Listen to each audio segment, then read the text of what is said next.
Hey, shalom, shalom, peace, peace. Happy Shabbat to each one of you. This is Moreh Yaakov in another podcast episode.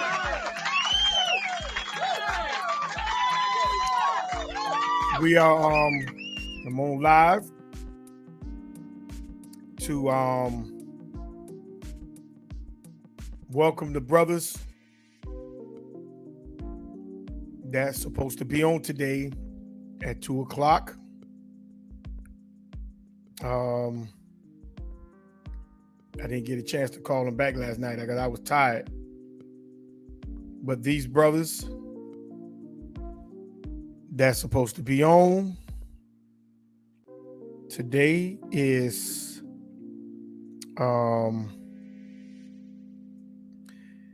coming on to discuss rather not if Israel or Europe is Israel Europeans.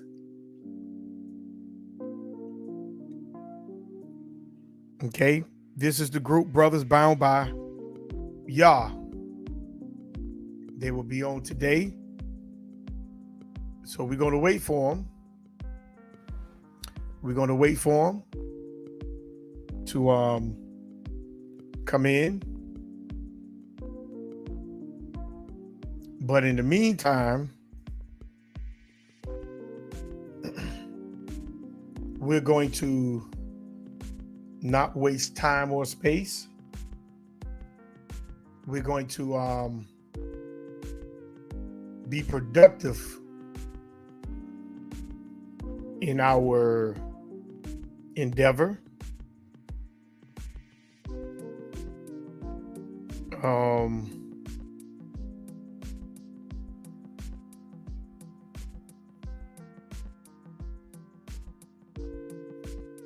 This is what we're supposed to be doing. I mean, are Israelite Europeans. You know, they say they have information to prove it. All praises.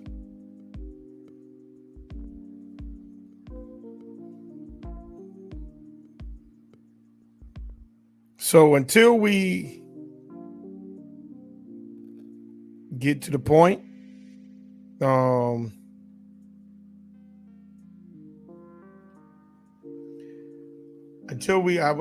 would give them to like 2:15, and then I'm gonna go ahead and close out the segment.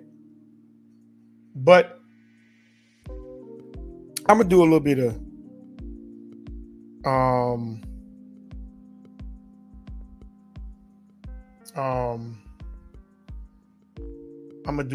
of reaction until they come on, if they come on. Just want to do a little reaction video to allow this not to be a waste of space.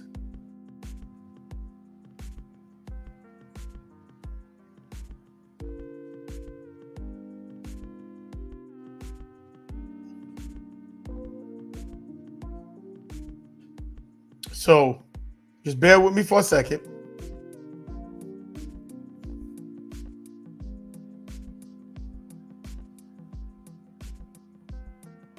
I'm gonna do a reaction video.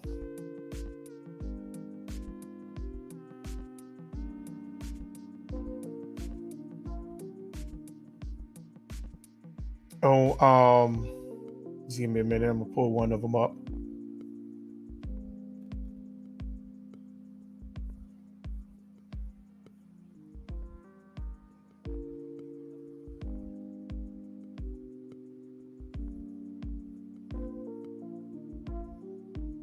I advise y'all to go to this brother's channel. He has some very good material. Brother Izzy. Reaction. I hope you don't mind me sharing his videos. Because he has some very, a lot of material he put out is very good. It has something for you to think about. And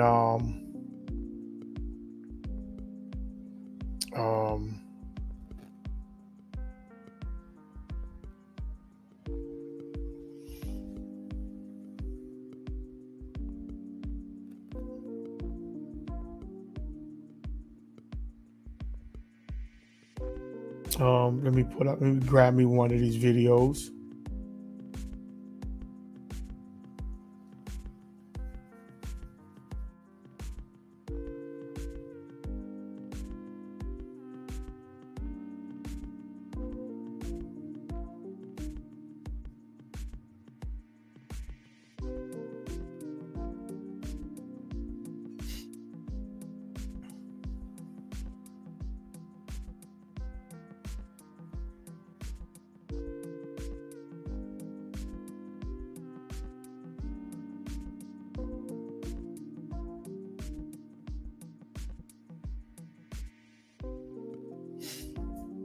Just give me a second. I'm just about to pull up a video. I'm just looking for a good one.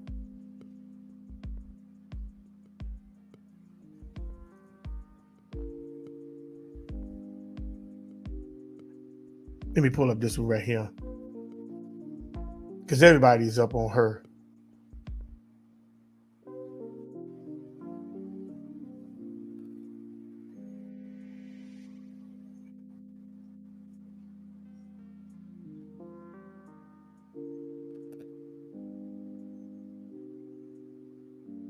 Okay, let's go back and let's share this.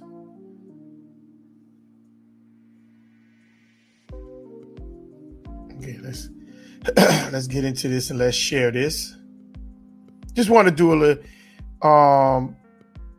Let me put the link is in to invite if you want to come up until these brothers come on. Like I said, if they come on, I'm giving them the 220, 230, and then I'm gonna go ahead on the kill a live stream, and I just use this as a reaction video. It's no problem.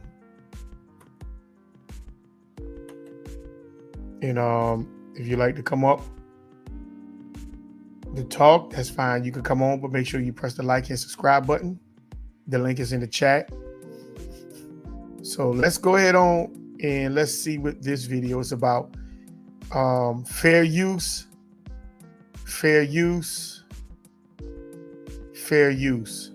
This is not my material. This is material just for reaction, teachers' purposes only, and for education and teachers' purposes only. So let's get into it. Let's go until these brothers come on. Give me a minute. Let me channel in.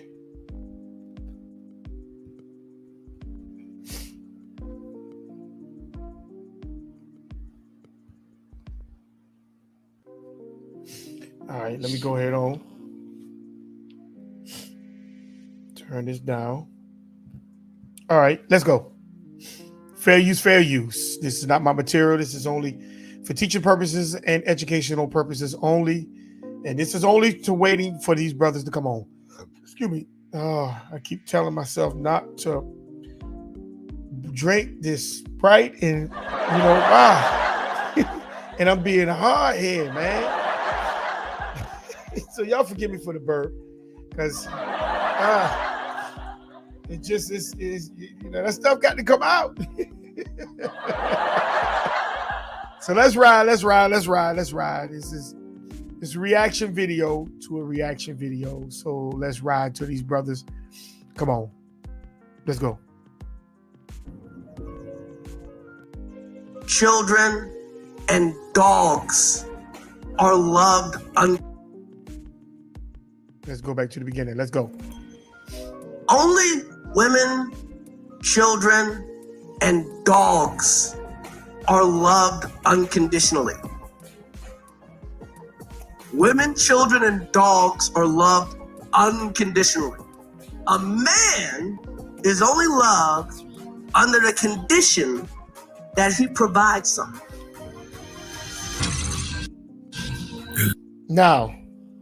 Now, is that true? A man is only loved by what he can provide for his house. I want y'all to think about that now. That's something to think about. Because a lot of women only get with men for what they can do for them, excuse me. they're not there to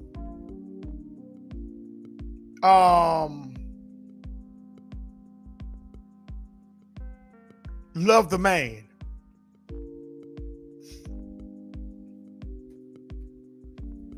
They're not there to love the man.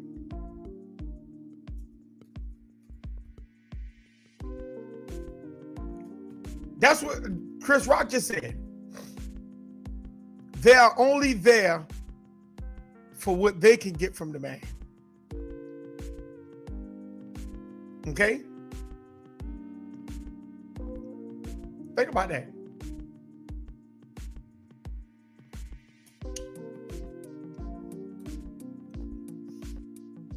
I want you to think about that.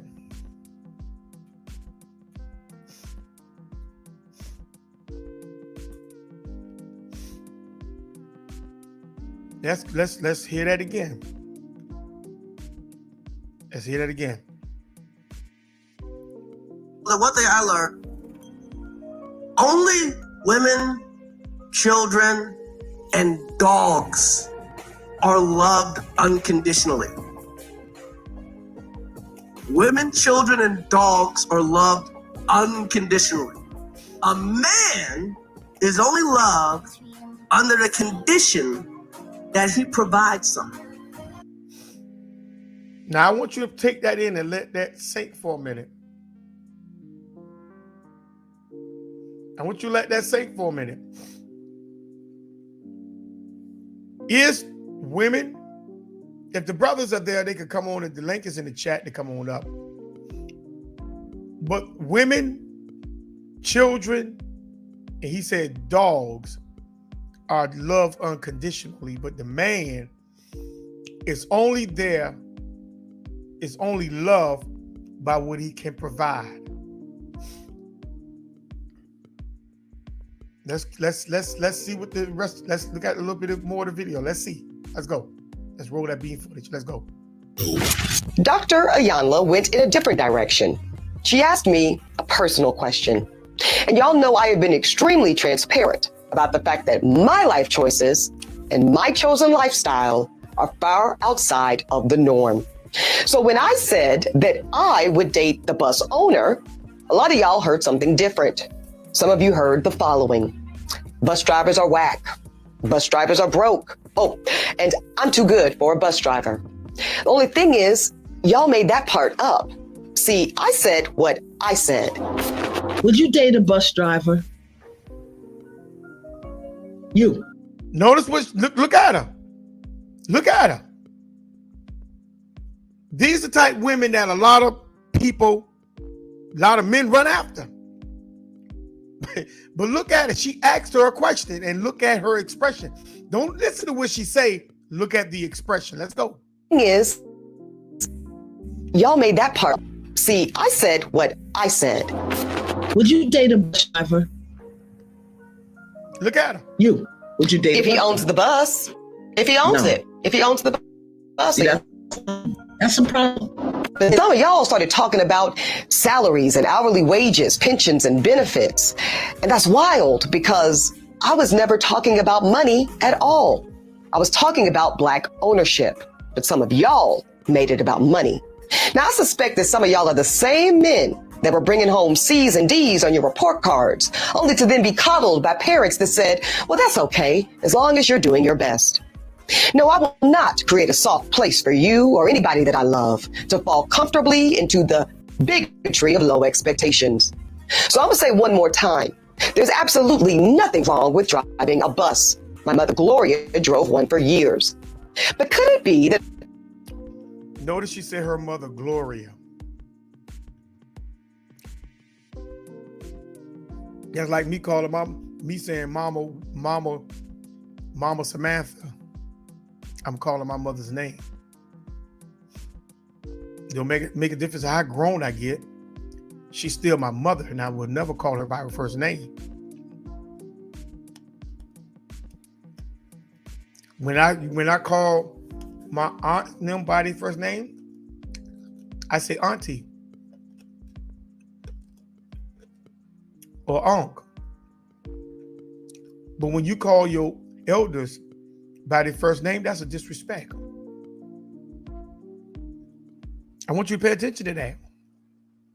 But look what she said. Look when she had called, when the lady asked her, will you date a bus driver? She thought about that thing. Oh, if he owned the bus. Not saying that so-called melanated men, people don't own, they own transportation. The point is,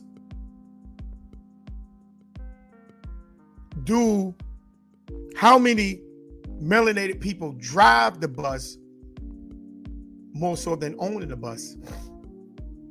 Because that's what the other sister had asked her, would you date a bus driver? But see, she said, oh, it got to be an owner of the bus. And there's nothing wrong with that. Now, don't get me wrong. It's nothing wrong with someone owning a bus. I own my own trucks. But that wasn't the question. Rather, if he owned or he drives. She said, will you date a bus driver? But see, anytime when someone has to put in other conditions to answering the question, meaning that the answer is no. You got to pay attention. And a lot of females are in this bracket of thoughts. There's nothing wrong with a woman having high expectations. She's supposed to. I would be upset or angry that if a sister don't have high expectations. But you don't put them so high whereas that those expectations does not ever get met. And this is the problem. This is the problem. A lot of women follow this type of mindset to put a bar so high that it'll never be met. So when a brother that comes about to them that is average, he'll never be able to meet any quotas of her because her bars are too high. So in other words, she's really not looking for no man. And then when they get older, they get mad and upset that they can't find a man, but you let the man go because of your high expectations. Let's hear it again. Date the bus owner. A lot of y'all heard something different. Some of you heard the following. Bus drivers are whack. Bus drivers are broke. Oh, and I'm too good for a bus driver. That ain't what that sister asked her. That's like if she would have asked you, would you date a truck driver? Oh, if he owned the company. Or if he owned a truck. That ain't what the question was. So we have to think about what's being said and how it's being answered. That's why she had to think about what her answer was going to be, because she had to try to find a way to get around it with parsing words, because her answer really was no. Let's go. The only thing is, y'all made that part up. See, I said what I said. Would you date a bus driver? You. Would you date if he owns the bus? If he owns it. If he owns the bus. See, that's a problem. That's a problem. See, the answer was no. And look at her face. Straight as it can be, because she don't look at men like that. That's beneath her. And that's how a lot of sisters are. They have a standard, and there's nothing wrong with your standard, but is your standard beyond the rim that you are?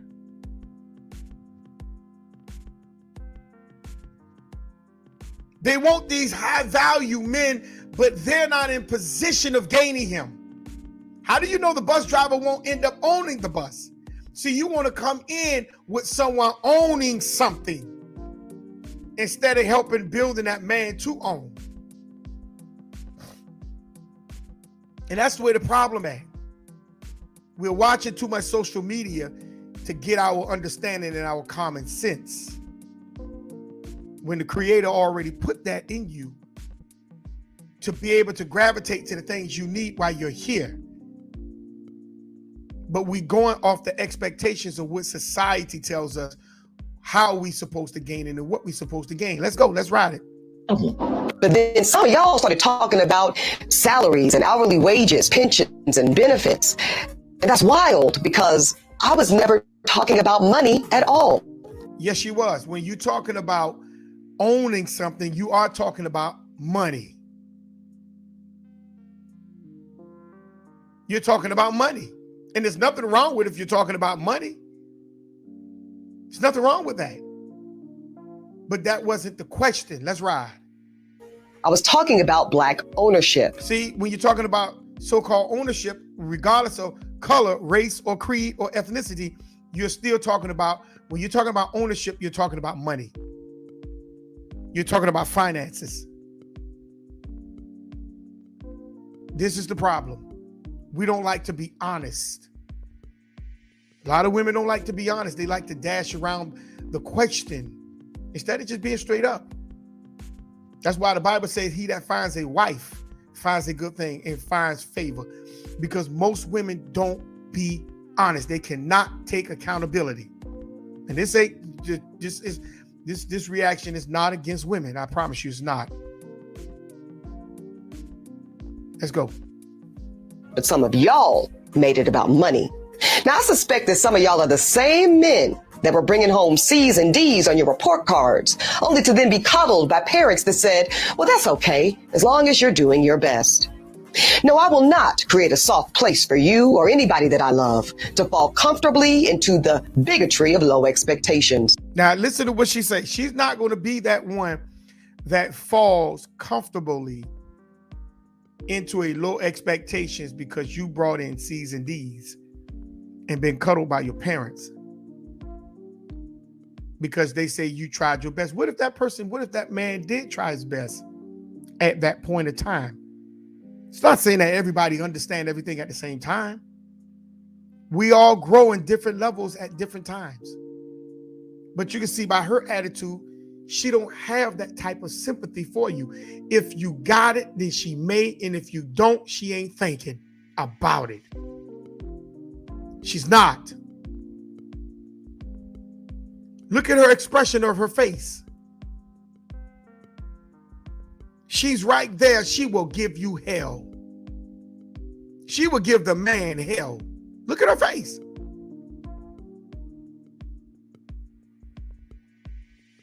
She don't care nothing about that man. She says she refused to allow you to fall in a low expectation around her.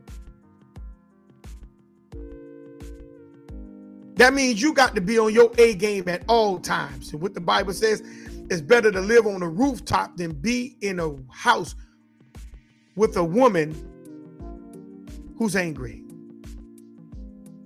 or who's hurt or who's crushed, who've been disappointed. Because all she's going to do is give you hell. Look at her face. Her face expression, that facial expression right there, it tells the story. That she will not tolerate or have any type of sympathy for you if you fail. And a lot of sisters are following this pattern of geometry. I call it geometry. They're following this type of pattern, this type of attitude, this type of behavior. And they'll wonder where all the men went. The men ain't going nowhere. The women left the men to pursue either a career, to pursue things that they desire. And then when they find, when that one man come up, they cannot connect to him because why? You done connected to something else. There's no room, no space for that man. There's nothing for him. There's nothing for him. So that man just politely keep it moving. Let's ride. So I'm going to say one more time. There's absolutely nothing wrong with driving a bus. My mother Gloria drove one for years. But could it be that Black America has been sold a narrative of average, regular, and typical being good enough for us? All men are not high quality. I'm going to repeat that again. All men are not high quality. They are high quality in the standards of themselves. All men are not going to be millionaires, having $1 million. All men are not going to be in the NFL, the NBA, the MLB. They're not going to be there. Just like all men will not own companies. It's not saying they can't, but it's just that just might not be their thing. So can a woman meet that man where he is and help that man stabilize himself into what he's supposed to be, so as that he can make your life better, sustain your life, stabilize your life? Because as he grow, you grow.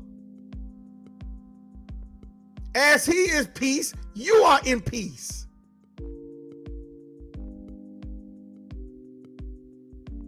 But a lot of women looking for security for themselves. They don't give a damn about the man.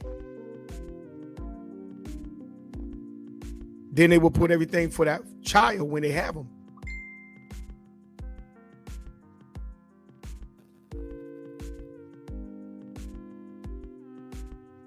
So that's right. Let's keep going. Well, see, that's called white supremacy. And in this case, it takes the form of conditioning Black Americans to happily accept being a permanent American underclass. Now, what made the so-called American Negro underclass? They took everything from you. See, she's making it seem like because you're not at a certain level that will made you an underclass, because you're trying to get out of that basket of being underprivileged. You know, what if the so-called other nations remove themselves from you? Then you can now move up as a so-called Black man. You can rise because there's nothing buffering you from rising. But see, look at her face. She don't take no accountability of saying, oh, nothing is stopping you from doing that. You doing that on your own. Are we?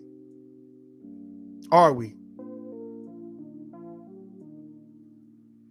See, nobody wants to talk about the truth of why we're actually an underclass. And I'm not saying that every situation is blamed on other people. You know, we causing situations on ourselves as well. But there are things that's being taken from your hand or being taxed, was that you can't rise, and other people are getting benefits from those things and putting money's in their hand, where they can open up businesses, where they can own the bus. It takes a so-called Black man harder to do these things, because a lot of times we can't even get loans in those areas. That's right. No, average is not and will never be good enough for me. She said average will never be good enough for her. So what is she looking for? Perfect? So she's looking for a man that's already perfect. That's why I told y'all, she'll never have a man. She gonna hit the wall. In fact, she already hit the wall. And look, she's still bitter. And most women, not most women, a lot of women are like this, because they don't sit back and think at what caused me to be in this position in the first place. Look at her face. She said average will never be good enough for her. So what are you looking for? What are you looking for? Let's go. And the gag is, I don't think it's good enough for you either. So she's trying to put everything on you how she feel. That's projection. Let's go. Would you date a bus driver? Look at her face. You. Look Would at you her date If face. he owns the bus, if he owns No. it, if he owns the bus, See, he that's owns a it. problem. That's a problem. Now, ladies and gentlemen, does that match what she's saying today? No. Even her demeanor was more of like, bus drivers are beneath me. Look at that's But right. now she's trying to clean it up with all this pro-black nonsense. Kim Whitley here. Now, Kim, what's your thoughts on this? I mean, you know my thoughts. I think Ebony needs to go ahead and date a bus driver. Mm-hmm. I think she needs to go ahead and see what that feels like. But the truth is this, I think she is saying what she wants, but it's her wording. You can't call people average and mediocre because that is just not, these are essential workers. These are people that make our lives go around. Just like Charlamagne said, if everybody stopped working, our life would go down. We'll call ourselves celebrities. That's because we chose this field. But before that, I've been doing a whole bunch of jobs, serving things. I was a teacher in Compton. I was a waitress. Think about all the Uber drivers and the Lyft drivers. If they stop, we go crazy. So we can't say average and mediocre is essential. We need these people. Would you date a guy who worked a 9 to 5? No, Okay, and explain why. because it's just like the life that I'm in, like, and I'm a staff. You heard what I said. The McDonald's checks for doing shit. You gotta be having some shit going on. Unless it's a good, like, I don't know. Most people that have 9 to 5s aren't, I'm not saying that a 9 to 5 is bad, but if you are not driven, you're not following your heart, you're not living your dreams, you got $1 million ideas in your mind and you too scared to do it. I can't date no man like that. All right, fellas, I'm coming. I got you covered. And I'm not saying everybody needs to be an Here we entrepreneur. go. Hold on. I'm not saying everybody needs to be an entrepreneur. But what I am saying is a lot of men that I have dated that are in that workspace, it's not even what they want to do. If you made it this far, hit that like button. Now y'all hear these females. Y'all hear them. Make sure y'all like and subscribe to this brother. Y'all hate them. Y'all hate them. Let's go. I just don't understand why everyday working class people are considered average, mediocre, and typical. Like that, to me, that's the Or white supremacy. You can't put that on there. Yeah, I don't even know where that I don't came understand where that was. White supremacy. And I see people saying things like black women are the only race who has to lower their standards. Why do we keep saying they're lowering their standards? Like every white person in this country is not right. They're everyday working people too. Annie K. Williams telling black women only get guys that are making 6 figures. And that's dangerous. That is so dangerous. It's like a trend now. Everywhere you look, black girls, black women no longer want to date regular guys. No longer want to date guys that have regular jobs. No longer want to date guys with 9 to 5 jobs. Have a 9 to 5. What? Why not? You don't want to have an honest job? I mean, he could be a hustling entrepreneur. So you want him to be you want CEO status? Yes. Okay, he can't So like he can't clock in and clock out. No. Damn, I be think Simone. entrepreneurs should date entrepreneurs. Okay, but still, there's people who have really good jobs with vocational skills. If he's a mechanic, I'm sure, but no, you're not going to understand my lifestyle. You're not going to understand why I'm up at 3 a.m. Damn, you making this you, okay, all right. you all know, right. he has to be an entrepreneur. A business owner. He getting one of them stimulus packages from Donald Trump, one of them small business loans, and he ain't buying jewelry with it. Or moving into that direction. It's not a red flag, but for me personally, because I know when a lot of people say, oh, I can't date a man with a job, a lot of people on the internet take it to offense. But me, Destiny, cannot date a man with a job. One, because I'm very spontaneous. And I need, wait, Jay, before you get to leaning back and breaking the chair. What I'm saying is, and I also need a man to understand where I'm at in the moment that I'm at. Like, I probably will have a week where I work so much, and then I have a week where I don't work at all. You get what I'm saying? So as an entrepreneur, it's like, it's very up and down. And I just want somebody to understand the mental state that I'm in. Sometimes I get really, really depressed because I always have to show up for people. So then I'd be like, I want a man to be there to comfort me during that moment. I just feel like So you want a maid too? I don't want a maid. I want a man. We're not the same. Bro. No. Average is not and will never be good enough for me. Would you date a bus driver? Would you date if he owns the bus? If he owns it. If he owns the bus, See, that's a problem. That's a problem. But I just think we as entertainers, we overinflate our positions in life, man. Doctors, teachers, engineers, military, law enforcement. They probably look at us like, and what we do is average, regardless of how much money we make. We are not essential, y'all. Correct. We can stop right now and the world will be just fine. But Correct. all of those people we just named, if they stop, the world will be in chaos. So please, just stop referring to them as average and mediocre. And the bad thing about it is we talk about, we put so much value into somebody's, worth, their net worth, and how much they make and what they do. But there's this thing called love. Money comes, money goes. And we've all been in predicaments here where we had some and then we lost it. You know what I mean? But at the end of the day, I know for myself, I know for Charlamagne, like we had love. We had spouses that were there and it's not there for the money. My wife been with me since 15, 16. She sold mattresses when I worked at the US Open. It's not about the money. It's about that love. And I wouldn't change that for anything in this world. So you're not even willing to go out a 9 to 5? No. What you mean? Like, what's a 9 to 5 gonna do? What do you mean? He can pay his bills. He can do what he got to do for his life. Maintaining. I need you to have yeah. So a 9 to 5 it's just like a lame ass investment to you. Pretty much, yeah. Wow. Why though? I just don't get it, man. I don't get it. There's no fucking money. You need to be bringing in some cash. Like, why are you so concerned about his pockets? Because his pockets. Like, you have not told me nothing else you can do for a man but take his money. I'm not gonna just take this man. I got a lot to bring to the table. You have not named one thing yet.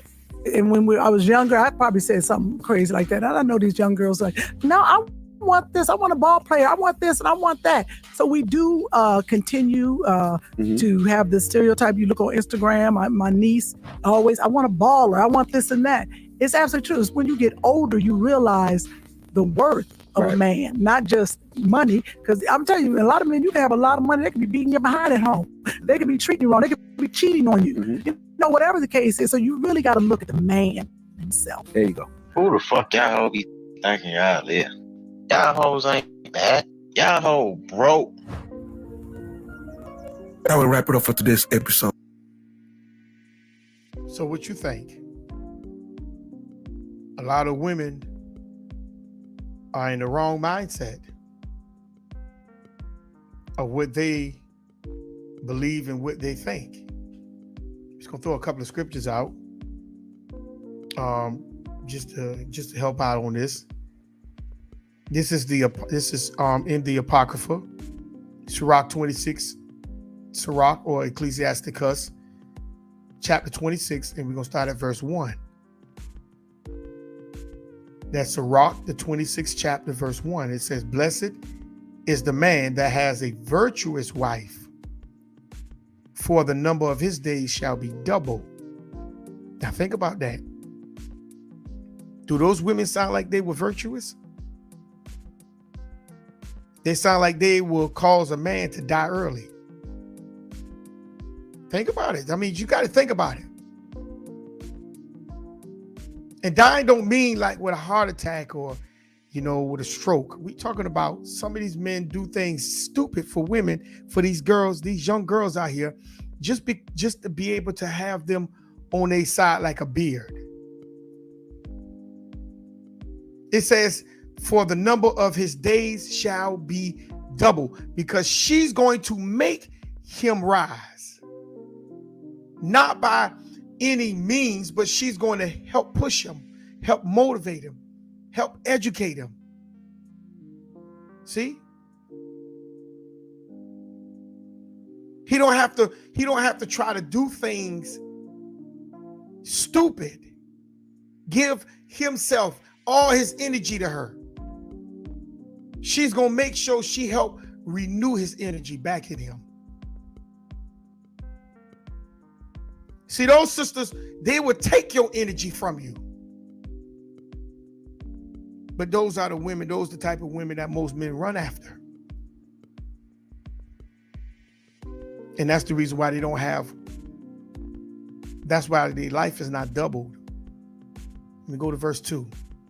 "A virtuous woman rejoices her husband, and he shall fulfill the years of his life in peace." She's going to make his life spectacular. I'm not saying that they're not going to have no ups and downs, ins and outs, rounds abouts. But she's going to make sure that his life is in peace, especially when he comes home. Those women seem like they will cause your life to be in hell if you can't meet the standards of them. And a lot of men run after those type women because they're pretty. They got the little round, little hips and all that right there. You know what I'm talking about? They got all that. Breasts look like they little curves on their butt cheeks. Yeah. Pretty face, they got all that. And that's who them men run after. And they realize, and you look at those type men, the energy of them is gone. They don't have hope. You can't see hope in their eyes. Because that energy was what? It is the succubus got them. That's a demon. Sucking out all the energy from them. I'm just going to read verse 4. I'm just going to read up to 5 and we're going to be done. Verse 3, a good wife is a good portion. See, she's a good portion. She ain't looking for everything from him because she realized it's going to take her too. If you read in the book of Apocrypha, if you read in the Apocrypha, the story of Tobit, when Tobit fell sick, Tobit was a man that was respected in his community. And when he fell sick, his wife stepped in his place. I can't even get the word out. She stepped in his space. She stepped in his space. And everybody that respected Tobit respected her. Because she was his portion. She was his what? His good portion. That's what she was. She was his good portion. And family, that's what a woman's supposed to be to you, men.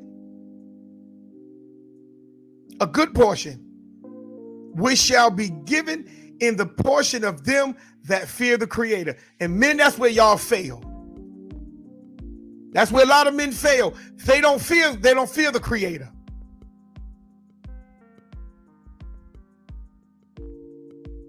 So I can pull a scripture further down where it says, a wicked wife is the portion of a wicked man. See, when you are wicked, you expect a good woman, but you ain't gonna get that because that's not your portion. Your portion is your portion is of you.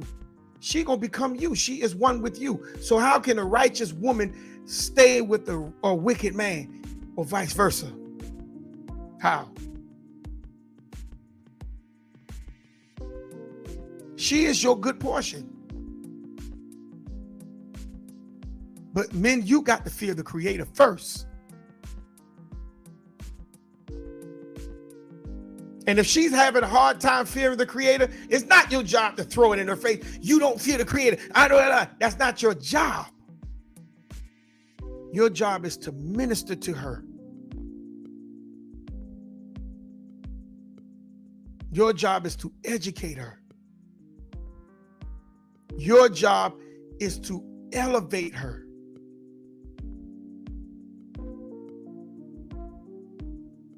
That's your job, is to show her love. Because a lot of times we speak domination. We speak in a dominant tone. Some people think we're yelling and arguing, but we're really not. That's just the tone that we have. Passion comes out of that. But when we are speaking to her, we have to learn to just tone. I can't even talk today. We have to learn to tone it down. Tone it down. You know, tone it down. Let's go to verse 4. Rather, a man be rich or poor, if he have a good heart towards the Creator, he shall all times rejoice with a cheerful countenance. You know why? Because the Creator, because he's going to have that woman that's going to help motivate him, that's going to help elevate him, and that's going to help stabilize him. Because she see the worth in him, and she understand the role that he's taking, and she see the vision that he's displaying. Because as long as she know what she see and she sees what he's doing, she's going to stay, she's going to help him, because that's going to help her. But when she don't see what you're doing and don't understand what you're doing, she's going to come against you.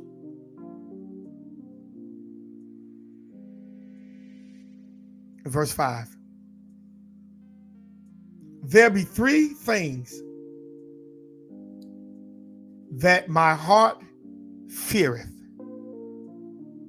and for the fourth I was sore afraid: the slandering of the city, the gathering together of an unity multitude, and a false accusation. All these are worse than death. See? But look at what verse 6 says. But a grief of heart and sorrow is a woman that is jealous over another woman, and a scorch of a tongue which communicateth with all. A lot of women be jealous and envious of other women because they see what they got. They're not happy with what they have and where they're at, so they become jealous. See, a man is simple. I mean, us men, we simple. We are. The women are more complicated than the man. And that's just the truth. We are simple people. But the women are the ones that's complicated. They got to have the drapes, the shoes. They got to have the shirt, that this and that. Man, a man can throw on a pair of jeans and a t-shirt and a pair of shoes with no socks and going on out there and do what they got to do. A woman, she got to put the makeup on, the eyelashes, the bird claws. She got, the eyelashes look like little brooms, the little broom things on the sweep the floor. They got to have all that. They got to put the hair in their head, put on a perfume. They got to do all this stuff, man.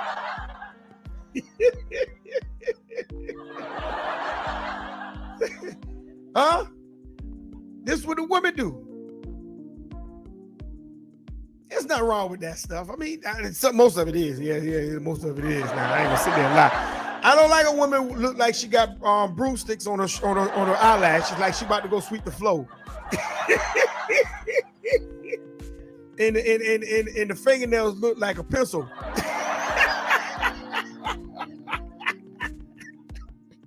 I'm just joking.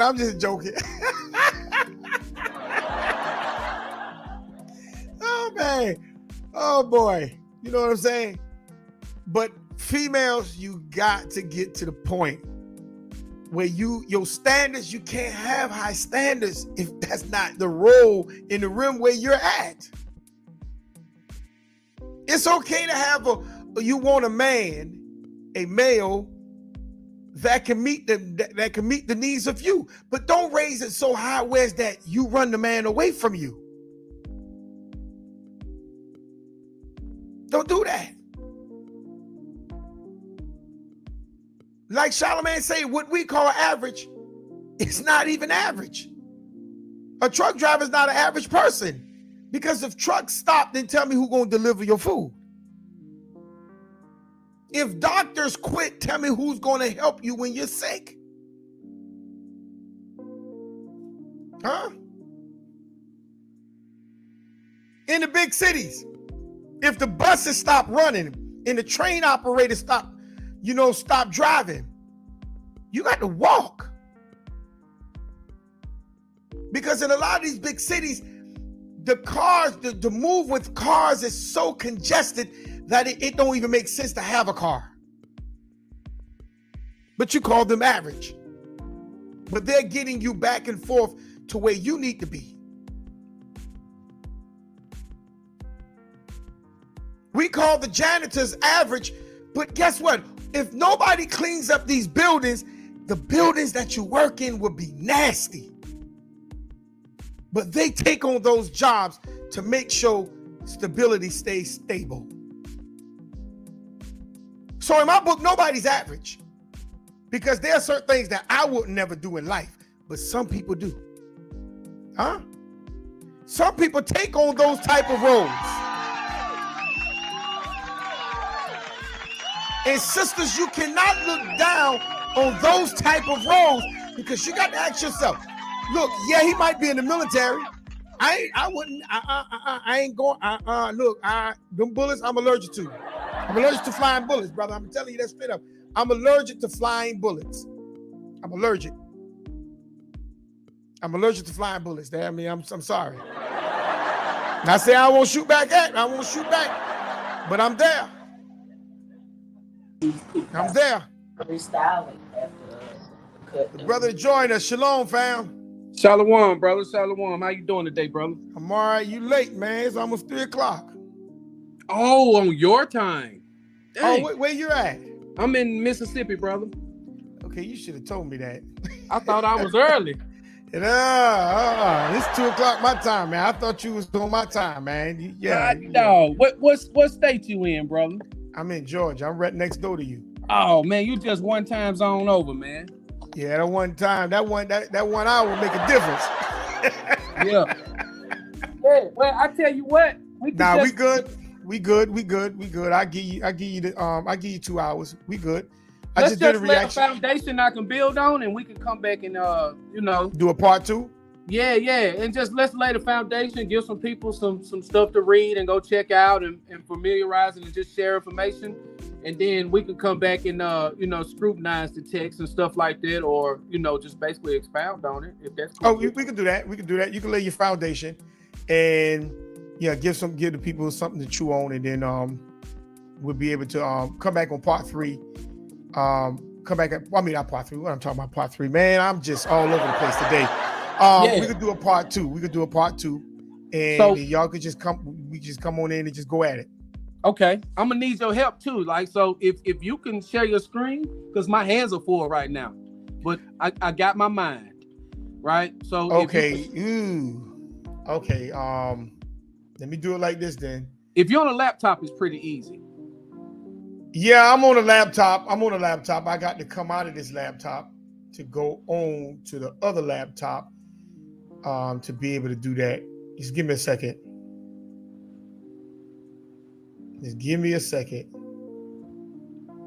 I'm hoping she'll act right today, because yesterday she wasn't acting right at all. I mean, I was about to put her on punishment. Hey, when you gonna get Brother Will back over here, man? We not finished, man. We is not finished. That's up to Brother Will. Y'all got to set that up, and y'all have to set that up.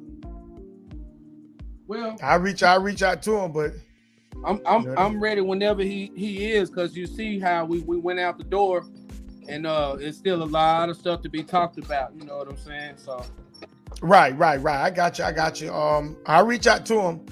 I'll reach out to Brother Will and let him know y'all still waiting in the corner for him. You know what I'm saying? Man, look, I got that little ice thing up under my eye. You know what I'm saying? And he gave you a black eye? He's squirting the water in my mouth. You know what I'm saying? Boosting me up. Man, you didn't let him do you like that, did you? He sucker punched me though. He sucker punch you. A sucker punch ain't that's not a clean punch, man. It don't count, man. It don't count. That's not a clean punch, man. Oh man, yeah, brother Wills, he got to clean that one up, man.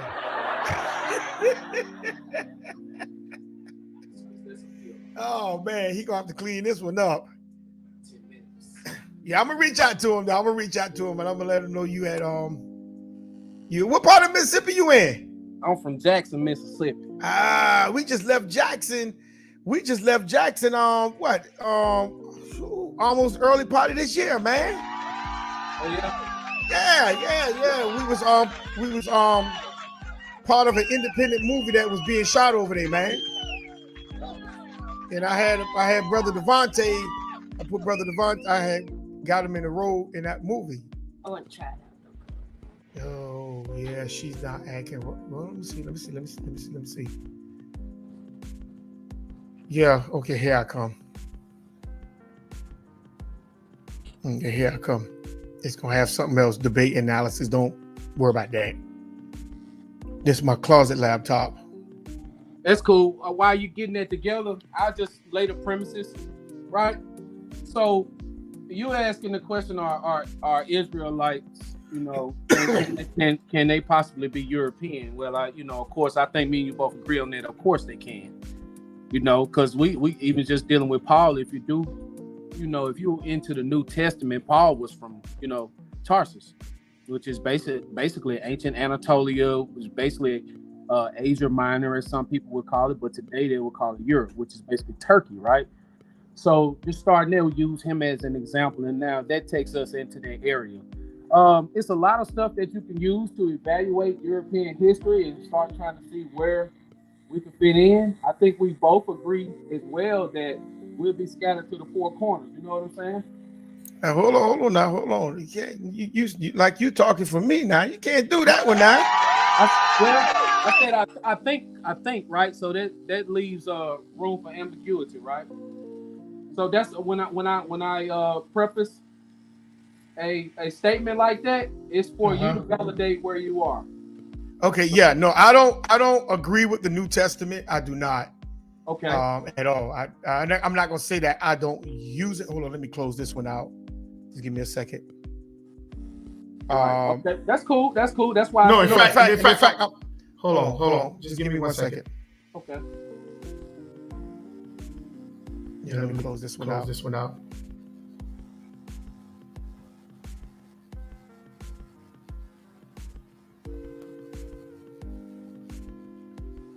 Okay, you hear me? Yeah. Hello? Yeah, I'm with you. Can you hear me? You hear me? Yes, I can hear you. I need to close out. Do you hear me, brother? I hear you, brother.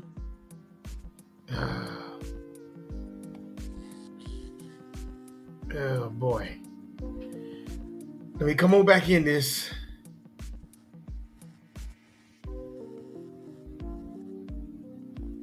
Let me get him. Hello, do you hear me, my brother? Yes, I hear you. I want to do that.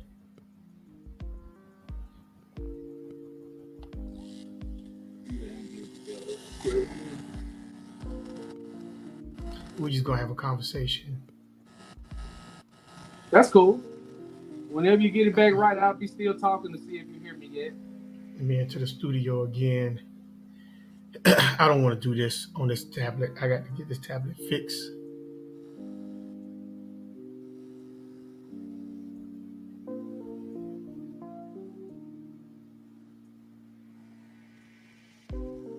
Okay, fam, do you hear me? Yes, I can hear you. Okay, let me not. Hold on. That's cool. We don't have to do the screen sharing. I'm just drop the resources. And yeah, this computer, I got to take this computer tomorrow and throw it in the shop. Because it's the one that I can share on, because this one I can't share.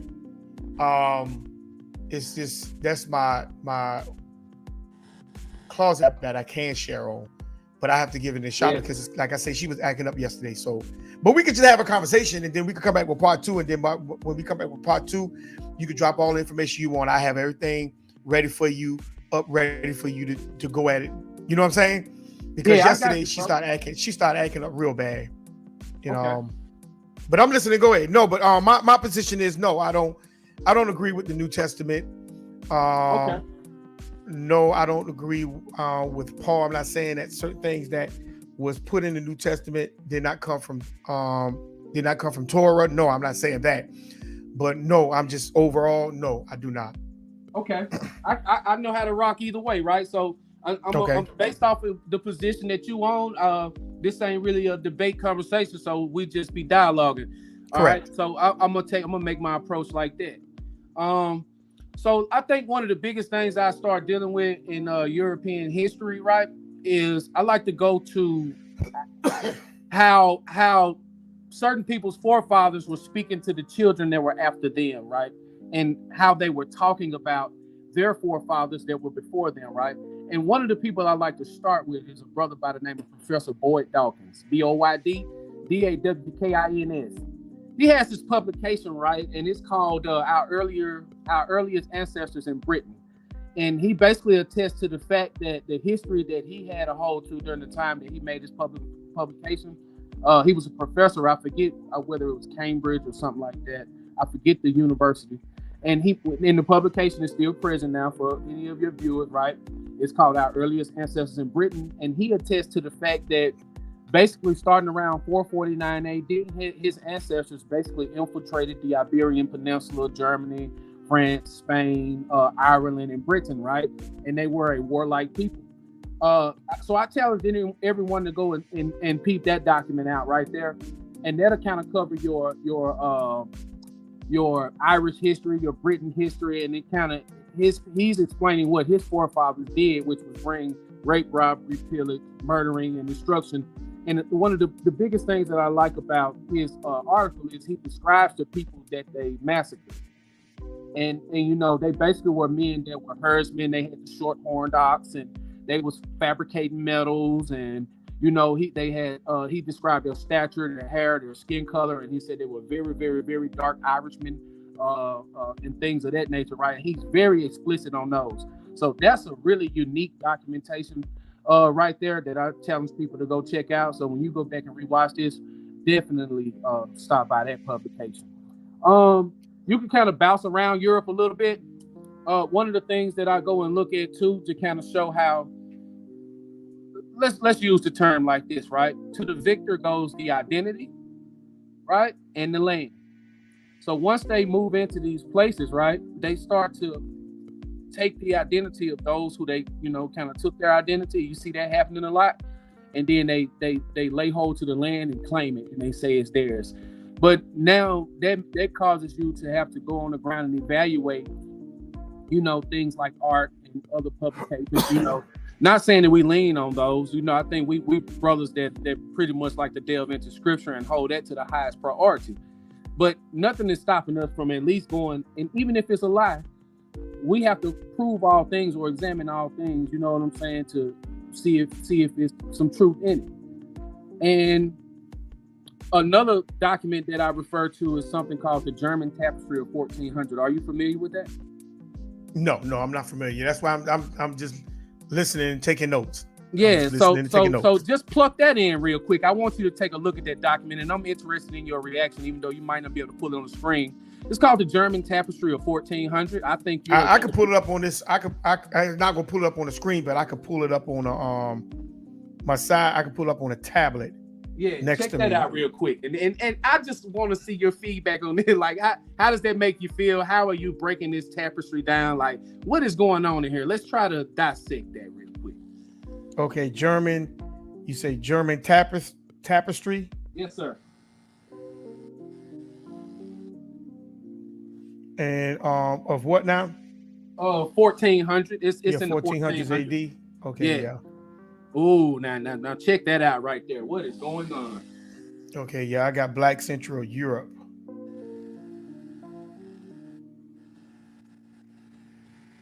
Oh, you talking about the white men and Moors? Well, we will have to determine what a Moor is, but nowhere in there, just evaluating this just by itself, Moor is nowhere on this, right? So other people would go and they would try and break it down and say, oh, we're Moors, right? Okay, so now what were you before you were a Moor? You know, and that's a whole nother thing, right? So just looking at that, what impression are you getting as far as civilization and advancement and the way we live, how we dress? You know what I'm saying? Like, what do you see? I'm seeing difference. I mean, everybody was pretty much one. If I'm not mistaken, I'm looking at some of the paintings and I see castles. Yeah, so you see advancements in living arrangements. Right. You see brothers with basically stage posts at the top of these establishments, right? Where clearly they're using either copper or bronze on those outlook posts. You know, they got shoes on their feet, right? Right. They obviously have some type of order or something which protects the king, the queen, and the princess, which are at the top being protected, right? They obviously have weaponry design because you can see it in their hands, right? Right. They got shoes on their feet, and obviously they have some type of army or some type of establishment set up where they protect their leaders or their governing body. And then you look to the left, and I want you to check out the feet of the invaders in 1400. Now, this is in Germany. Check their feet out. Okay. It's pretty tough, ain't it? Yeah, it is. And then, so what you notice is they need some toenail clippers, right? It's evident. Why you looking at them people's feet, man? Hey, man, it's messed up. But you know, a lot of times we have to deal with, we civilized y'all. Well, I don't think so. I think that every now and then we was getting our stuff together, and we the king of taking baths and stuff. You know what I'm saying? We believe in cleanliness, but they try to make us like we this and that, right? Brother, have you had a bath in the last 24 hours, brother? Yeah, I take a bath I take a bath every time I come in. Yeah, I take a bath. Your toenails don't look like them pink brothers on the screen, right? They don't look like your toenails. So look, and I tell you something else too. We not wrapping switches around our waist for belts.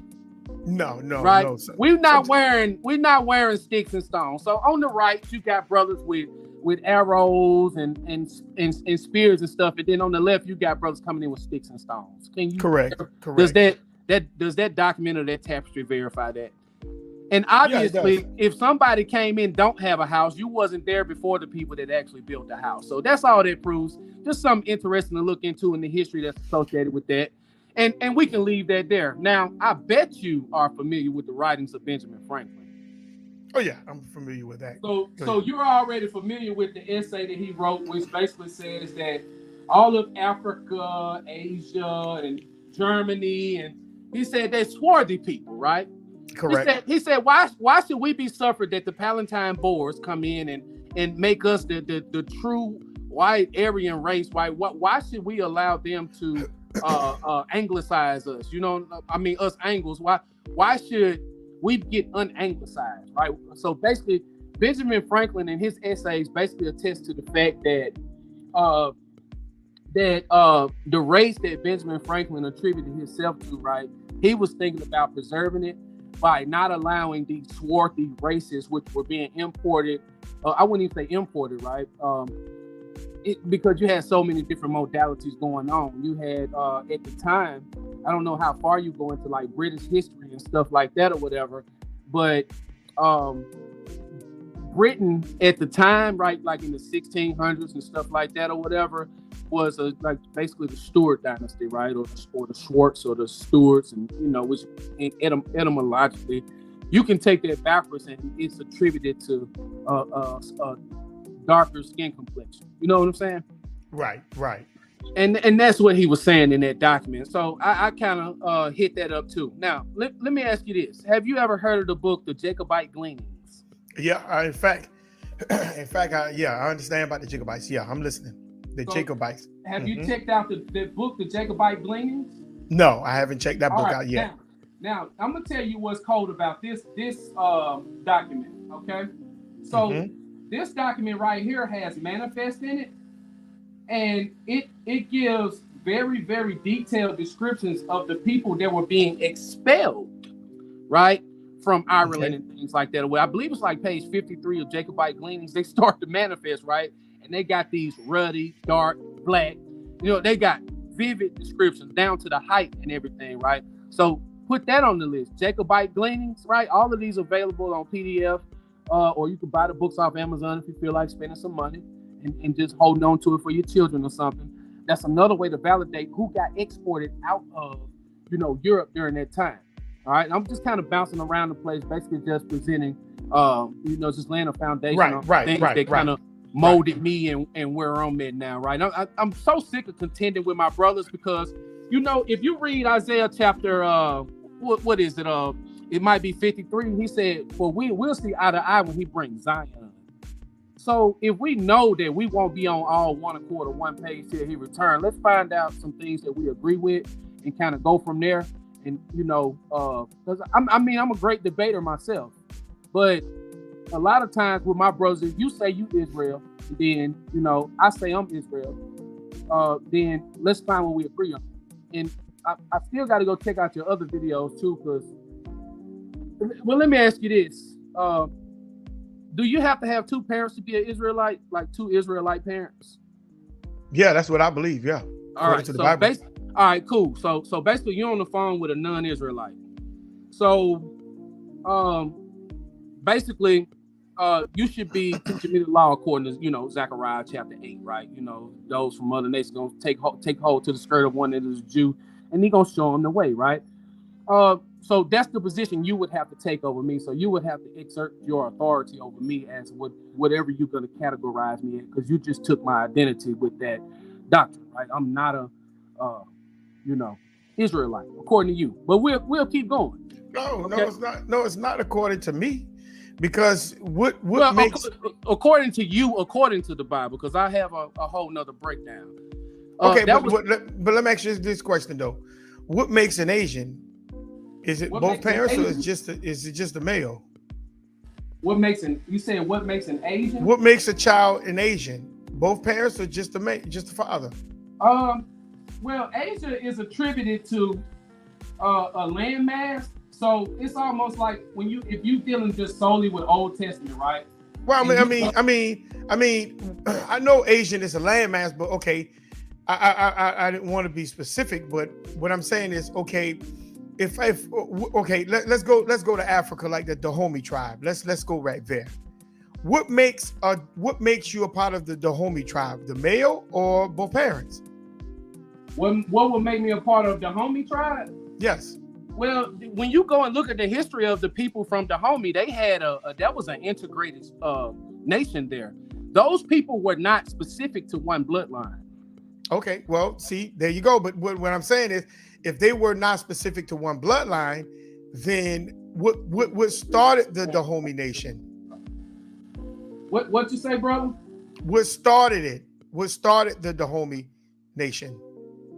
Or how about the other nations? Zulu? The other nations, the other nations before them. You know what I'm saying? That's what would have started them. So like basically, no nation lasts forever, right? And that's scriptural, right? No nation is going to last forever, and that's not speaking respective to Israel. Now, literally, to pull that precept where it's worded straight like that, right? And so, if you just focus on Zulu, if you just focus on, Ashanti, if you just focus on Dahomey, right? They weren't called that, like all the way going backwards in antiquity. At some point in time, those people would have been calling themselves something else, or the land would have had another name, just kind of like. No, and that's correct. That's correct. Yeah. But what I'm saying is what we know now is that does it goes off both parents, or when something starts, do it go off both parents, or does it just go off the father? Well, since you used the term Dahomey and you wanted to start right there. Well, no, I'm not. I just threw that out. I'm just saying, period, in general. Let's just take that and build with it. Okay, Dahomey, let's go ahead. The tribes of Dahomey and how those, like, that's where, the women warriors and stuff, they would literally have people get dropped off to become Dahomey, right? Okay. That are not even from there, right? And they would actually take those people in and they would call them that even though they weren't of the same seed. Okay, so in other words, adoption. They adopted these people in. Yeah, and then called them by their name. Right, but see, okay, But even if you adopt someone into your nation, I get that. I get that. Because the Aboriginals over here adopted people into their nations. But what I'm saying is, what I'm saying is what started, like, if I could put it into this perspective, what starts a nation? Is it the father, or is it the male and the female? And then it builds from that point. Well, you got a lot of the whole history of the Tanakh or the Old Testament, as I understand it, is a whole lot of race missing, right? So you get the nation of Israel out of 4 women that are not even, of the seed. You know what I'm saying? The whole well, that's not proven now, because the Bible never specified Laban, because Laban is of Rachel. That's Rachel's family. Yeah, I'm with all that. Keep on. Just build your case. Right, it's Rachel's family, so it's not like they went out of bound. What I'm saying is that my whole objective is this. I understand that they may be race mixing going throughout the Bible. That's not what I'm on. What I'm on is this. What starts the beginning? Is it male or female, or is it just male? I think we can use nature to attest that an egg is like, it's just a dumb thing, right? It doesn't move. It's not modal. It needs something to incubate it. It needs a uterine wall to grab it and hold on to it or whatever. And then now you got this sperm that's got an F-150 motor in it, right? And it's just taking off doing this thing. And it's doing all the work. It has to go to where it's headed to, right? And the egg is just stupid. It's not modal, and it's waiting on that sperm to be strong and do what it does. So the example of inoculation in itself, right, gives more homage and more prestigiousness and more virtue to what's actually doing the work. And that's just a general example in the world today, right?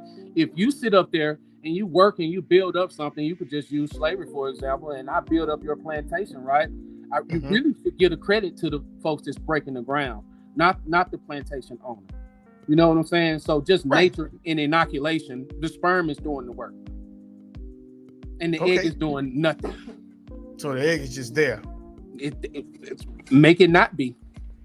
Okay, so now if the egg is not there, then what is that F-150 I'm saying when you say it's just there, I'm saying it's docile. It's not doing anything other than being infiltrated and incubating. If that's the position that you take, that's fine. But what I'm saying is that does it take the male and the female, or is it just the male that starts everything? Even though he may have the seed, but does that seed starts everything, or do that seed need something to boost it? It moves it with its flagellum, with its tail, and it swims through vaginal fluids. But at the same time, now, if we're going to do it like that, then ejaculation helps the sperm move also when the woman secretes. That also gives the pathway for that sperm, right? Correct? Yeah, so it's still it's still work done by the man. Now you're talking about his prostate. So the work is still being done by the man's body. So but the woman secretes. But the woman secretes to be able to help keep her insides fluidized, in order for when he do ejaculate, the sperm have some way to move. Yeah, and then and guess what? You still got to go back to the man. He's ready 30 days out of a month. That woman can only receive 7 days out of the month. Okay, but I mean that's true. And but so what the I'm rest saying of the day she's shut down. So your analogy doesn't even apply to nothing but a third of the month. Regardless, but if he's watch this. Even if he goes to that woman and then she can't do it no more until after whatever, and he goes to another woman, the same process still goes, right? Yeah. Okay, so if the same process goes, so my question still is it the male and the female, or is it just the male? I would say it's both of them, but the female is only included in both in 7 days out of the month. After that, naturally, her body is shut down. She can't do anything by nature. Okay, but the male that sperm can't do anything until that female body the is sperm ready. can do whatever it wants 24/7. The It woman's can't- body is shut down by nature. Like it's no egg there to do anything. But the sperm can be present when the egg it just can't be produced or put out in the system and come down the fallopian tube to even be inoculated. So can a sperm produce a baby without that egg? No. So therefore, that sperm has to wait until that woman's body is regulated back in place for it to do what it needs to do. Correct? Yeah, which is only partiality of the month. Okay. Well, I mean, we could do it like that, but but that's why I say it takes both parents. That's why the Bible says the two shall become one, meaning that it's not just the male. We know that the male, you and I have the seed, but it also takes that female to be able to produce that life for that seed, help produce that life for that seed. So therefore, it's both parents. So I didn't eliminate anyone. I'm just saying by what the process of the Bible is, because even if I was in that process, the Bible would eliminate me. Yeah. It's not rather what I choose, it's what the scripture says. Yeah. But I'm listening. All right, and then and I've dealt with that doctrine before too. So basically, to me, I'm a mamzer, right? I'm not saying anything. I'm just having a conversation. Well, let me be more direct with you. Is my birth legitimate or not? Saying the fact that some of my forefathers or foremothers would not be of Israelite seed according to you. So how can I legitimize myself? Or to be even more direct, am I an Israelite with you knowing what you know about my past? Well, what is your past?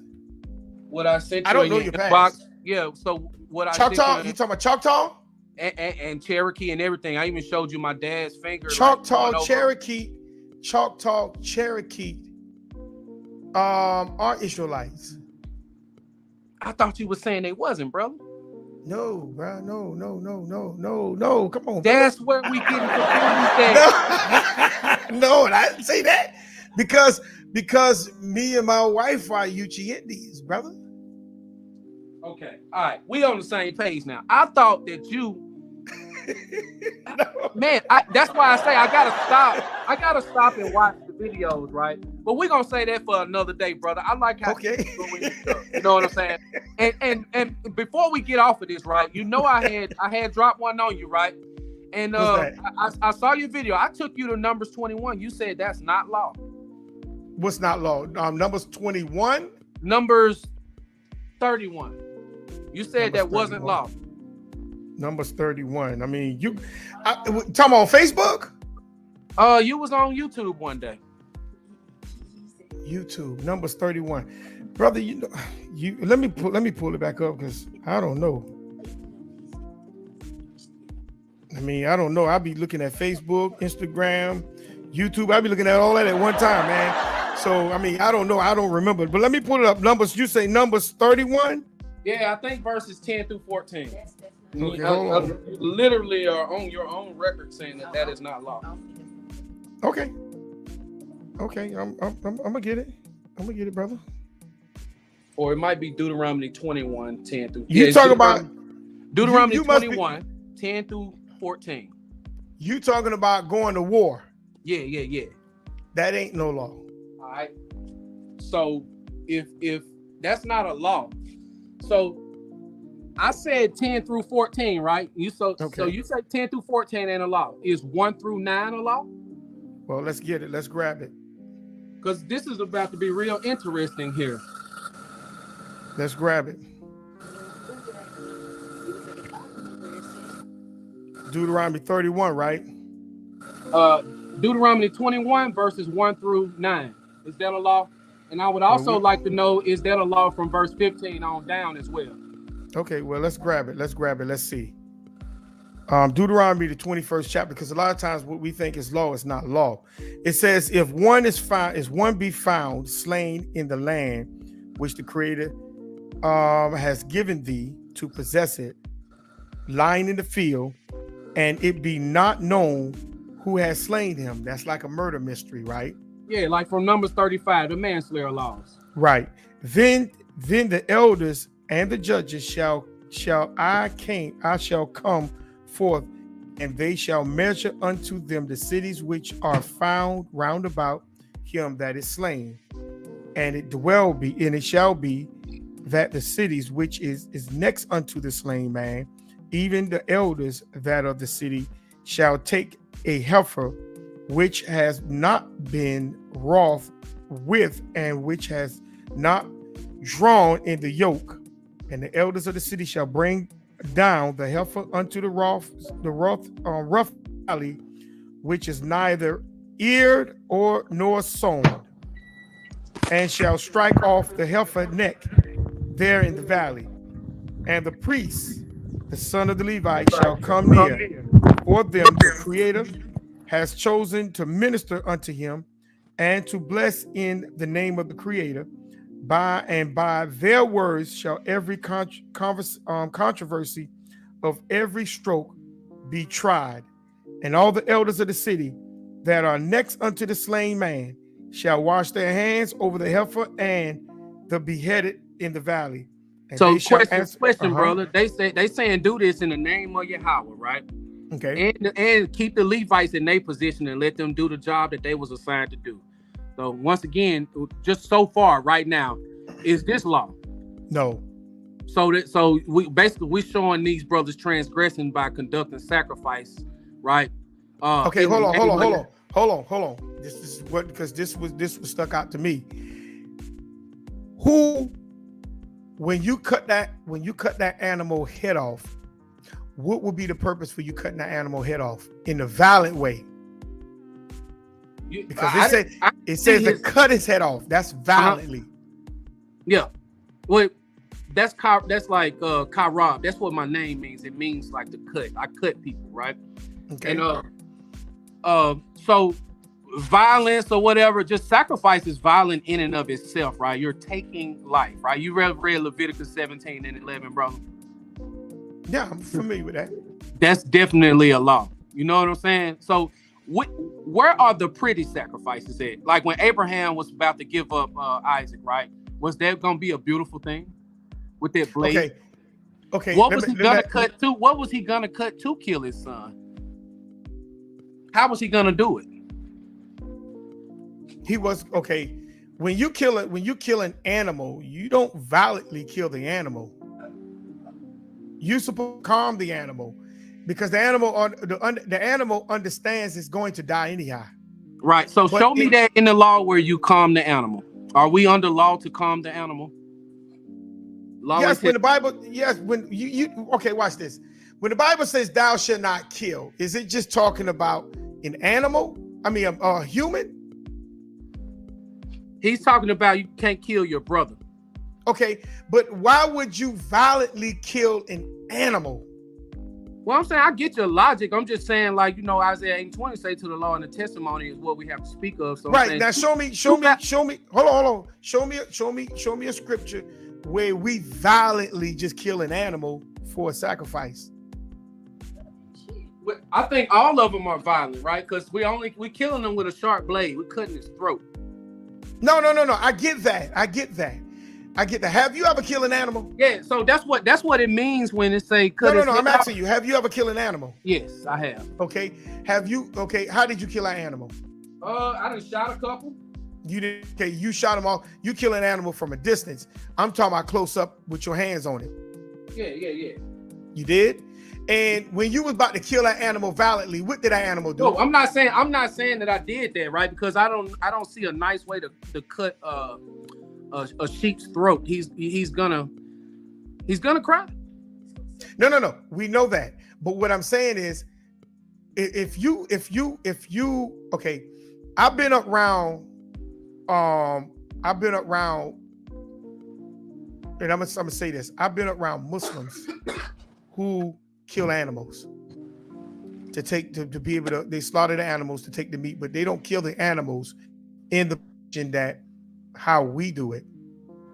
I done seen Muslims calm animals to a point where the animal literally just stand there. And I saw when they was getting ready to kill a sheep and an ox, not an ox, a cow. And the sheep bent like it bowed, and they just slit the animal's neck.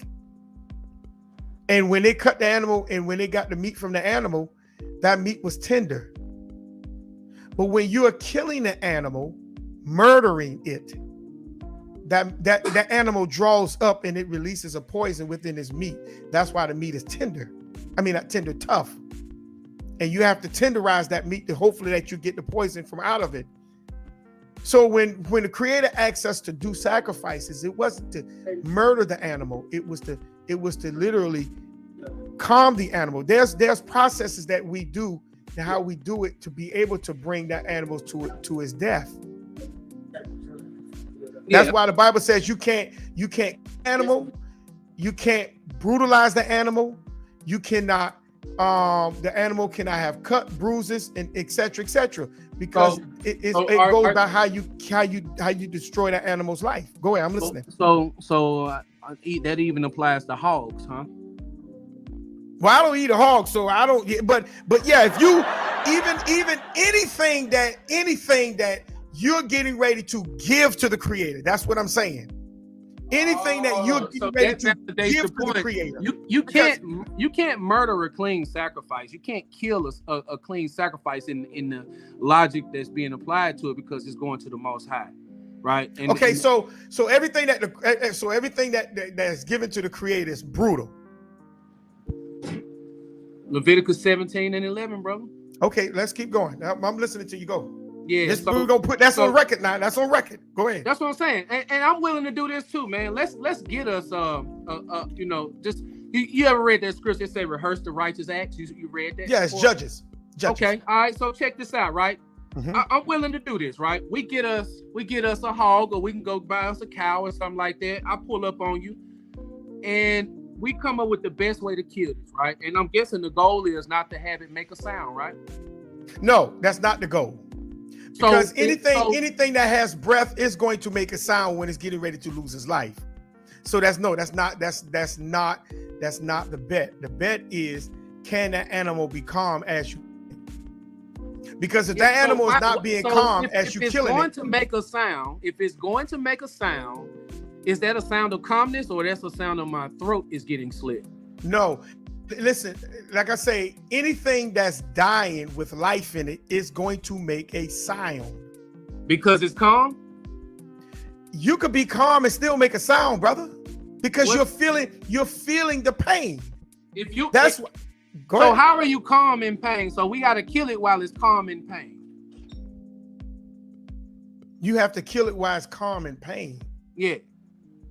You're saying it has to be calm while you're killing it, but it's screaming in pain. No, it's not going to scream in pain. That's the point. That's the point. What I'm trying to tell you. No. What noises would me and you make if we're calm but our throats getting cut? You're going to take your last breath. Have you ever heard the last breath from anything? Yes, I have actually. I was a nurse for 10 years, and I was. And what is that sound? What is that sound when they make that last breath? What is that sound? Actually, it's like different scenarios that can be applied here, but okay. Just give us one. Man, it's agony. If I had to put a word to it, man, I literally had to get out that field because it traumatized me, bro. Okay, but see, hold on. The agony was for what? It was for what reason? Was it righteous or was it a wicked agony? It's agony. It's agony up until the point that soul leaves that vessel. So they were suffering. Yeah, the peace doesn't come until that soul has exited that vessel, and you see that sleep come on them. As we allege that the peace come on. What I'm saying is, I'm just talking about what's being visualized. You asked me a question. I don't know how many. I would say I've seen hundreds of people give up the ghost. Right. No. That's why I'm asking. Was it the people that you saw that was in agony? Were they righteous? Or were they in wickedness? I couldn't judge their life because, a lot of the times being in a position of being a nurse, you're functioning in a capacity where you don't interview them from their life's works, right? So I don't, if I'm an EMT and I get a call to a location or a house, and I end up showing up there, all I know is I got a 27-year-old female who is possibly overdosed on Tylenol. How do I know, right, that she lived a life of chastity? So how could I explain that for her? Well,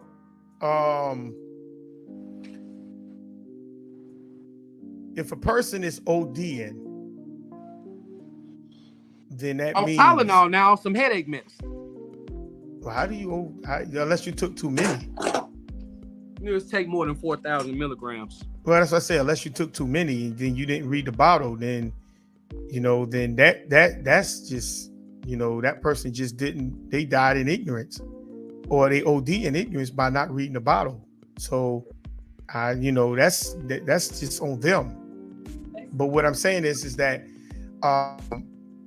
when we talking about a sacrifice is not to be harsh. A sacrifice is to be done in the manner where is that, but we'll get into that.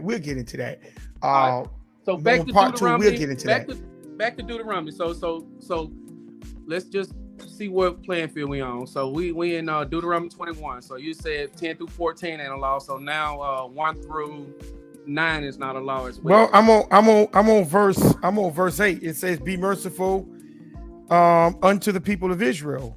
They asking the Creator to be merciful unto the people of Israel. Whom is that law?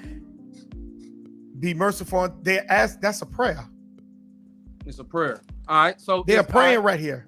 Let's get out the prayer where you can try to draw context of this prayer. Let's go to verse 15, brother. Is this law? But okay, hold on. Is 15 connected to verse 9? Verse 8? Yes. Well, no, I would say 15 is connected to 10 through 14 because now, because they done went in and they done took them wives, right? And if children are produced from these marriages, but you can't go to verse 10 because verse 8 picks verse 10 connects back to verse 8 when they are praying and asking the Creator to be merciful to them as they are doing this act. I mean, even so. I'm gonna let you have that. I want to know is 15 on downward is this law? Well, if it was a law, they wouldn't have to ask the Creator to be merciful to them when they're doing that act. Well, let me ask you this question: if I have a firstborn son, can I diminish his inheritance from him? His inheritance is going to be you, rather if you're Israel or not. No. I'm saying if I have 2 wives. Okay. And my firstborn son was firstborn. Can I remove what's rightfully his? What you mean? Can you remove his inheritance? Right. His? I have 150 acres. According to law, your firstborn male always supposed to gain rights of the inheritance of you. Okay. Now read verse 15. Read verse 15 and 16 then. Okay, then let's roll down to that. Let's see if it agrees with you. So if a man has 2 wives, one beloved and another hated, and they have borne him children, both the beloved and the hated, and if the firstborn son be hers that was hated, then it shall be when he maketh his son to inherit that which he hath, that he may not make a son of the beloved firstborn before the son of the hated, which is indeed the firstborn. You ask me, is that a law? Is that describing what you just said was law prior to you reading it? Well, that's law. I could take that back into further back into the book. As law or a poem? Or no, this right here is that right there is part of it's a part of law of tradition. Yes. Okay. All right. Cool. So, but it's still not law though. It's just what describing law or fits within the confines. No. This listen. I see what you're trying to do. You're trying to lock in these 2 verses up to the other verses. No. I'm focused on. So the way you're parsing it is not the same. I'm not trying to lock them in. you're trying to lock them in. I think 10 through 14 is standing on its own. 1 through 9 is another context, and then 15 on down to where it stops addressing the children that come from these marriages that are going to take place in verse 14. Okay, so let me ask you a question. Why would a creator allow you to go to war and then go get a woman that's not of your people? Well, and then take her into your house. I'm the clay, right? So I don't question the potter. I don't put myself in positions where I act like I'm the creator. But okay, hold on. No, it's not the point of acting as if we are the creator, but there are laws that the creator has put in play in order for us to stay within bounds of him. So where are those laws? Where are you going for that? You don't supposed to mix with these nations. Which nations are those, brother? Okay, if I go to Deuteronomy 7, it's talking about those nations when we walked into the land, walked back into the land of Canaan. When Israel took the place where Shem's lot was, which was one of the lots was the land of Canaan, which was Lebanon. So we didn't supposed to mix with those nations that were there. Then if I go to Deuteronomy 24, it also tells us not to mix with those nations. Then if I go to Ezra, when Israel mixed with those nations, what nations was that when Ezra told them to release those foreign women and plus those children? What nation was that? Yeah, your answer is in Nehemiah chapter 13, starting at 1 from the top, and it explicitly tells you exactly what they were reading. Right, but what nations were they when Ezra told them? They were 100% Canaanite every single time. When you go to Deuteronomy chapter 7, all of those are descendants specifically from Canaan. So the only nations that you can go to in the Torah or the law or whatever you want to call it, right, that are specifically forbidden, and he mentioned them by name, come from off of the bloodline from Genesis chapter 10 from Ham called Canaan. That's why it reads in Genesis right after the Noah story, curse be Canaan, right? He didn't curse Ham.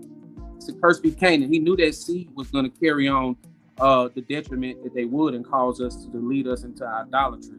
Okay, so now why they were specifically mentioned. There are no other explicitly forbidden nations that we are not to go into that anyone can find in the book. Okay, so let's put that on the record as well.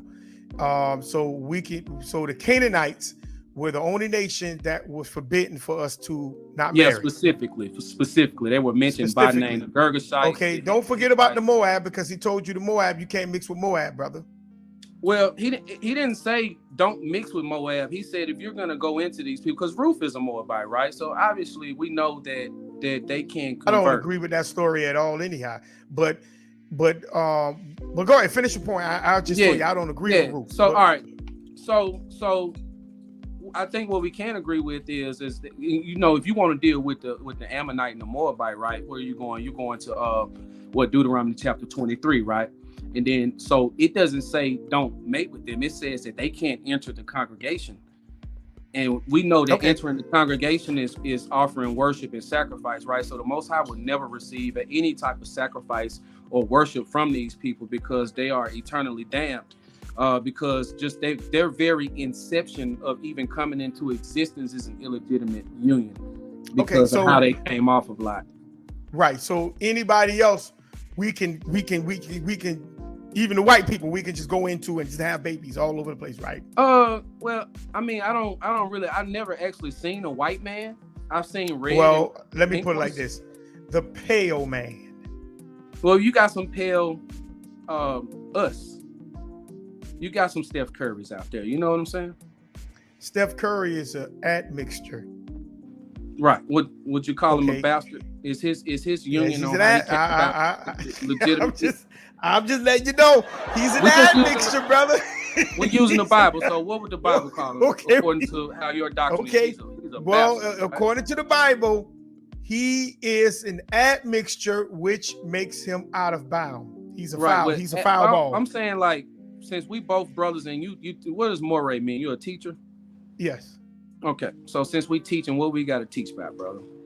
Okay, well, let's use the Bible. Yes, he's so when using the Bible, what term would we apply with him since we can't find admixture or, you know? Well, admixture is there, but not just specifically admixture is not, the word admixture is not there, but mixing is there. But is Steph Curry an Israelite? No, he's not. Okay. All right. So if I want to be specific, no, he's not. But you will have those who would say his father, and that what makes him. Okay. Yeah. We'll put that on the record. You know what's interesting too? Like what's that? Using Ezra, and when you mention Ezra, you're mentioning Nehemiah, because I'm sure I can tell by the way that you go into history, you know that those were once the same books, right? And they got split by people who canonized I'm aware. All right. I'm aware that they took the kingdoms and they took certain points and the same thing, and they split it into three areas. I understand. Jeremiah and Baruch. Correct. And Ezra, Nehemiah. Because Baruch was Jeremiah's secretary. There you go. Right. Yes. So same thing is applying to Ezra and Nehemiah. Okay. So when you go, when you actually start digging into that, how do we skip over Ezra chapter 2, Nehemiah chapter 7, where they couldn't prove their father's house? It didn't say they had to prove their mother's house. Okay. You know what I'm saying? So why do we jump to? It goes okay. Go ahead. Why do we just skip that part of the narrative and go straight to where it said they got all the wives out of there, right? Which by the way, Nehemiah 13, 1 from the top tells you exactly what they were reading, because you got to put Ezra and Nehemiah together. You know, to kind of fill the gaps, kind of like you would do Kings and Chronicles. You know, you might have the same story being described, but another story would explicitly fill in some gaps that the other witness did not include in his story. You can do the same thing with Ezra and Nehemiah.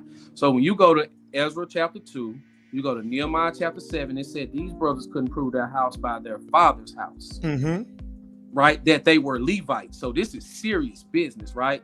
And what they did was they got to put apart from the priesthood because they couldn't show who their daddy was. Okay.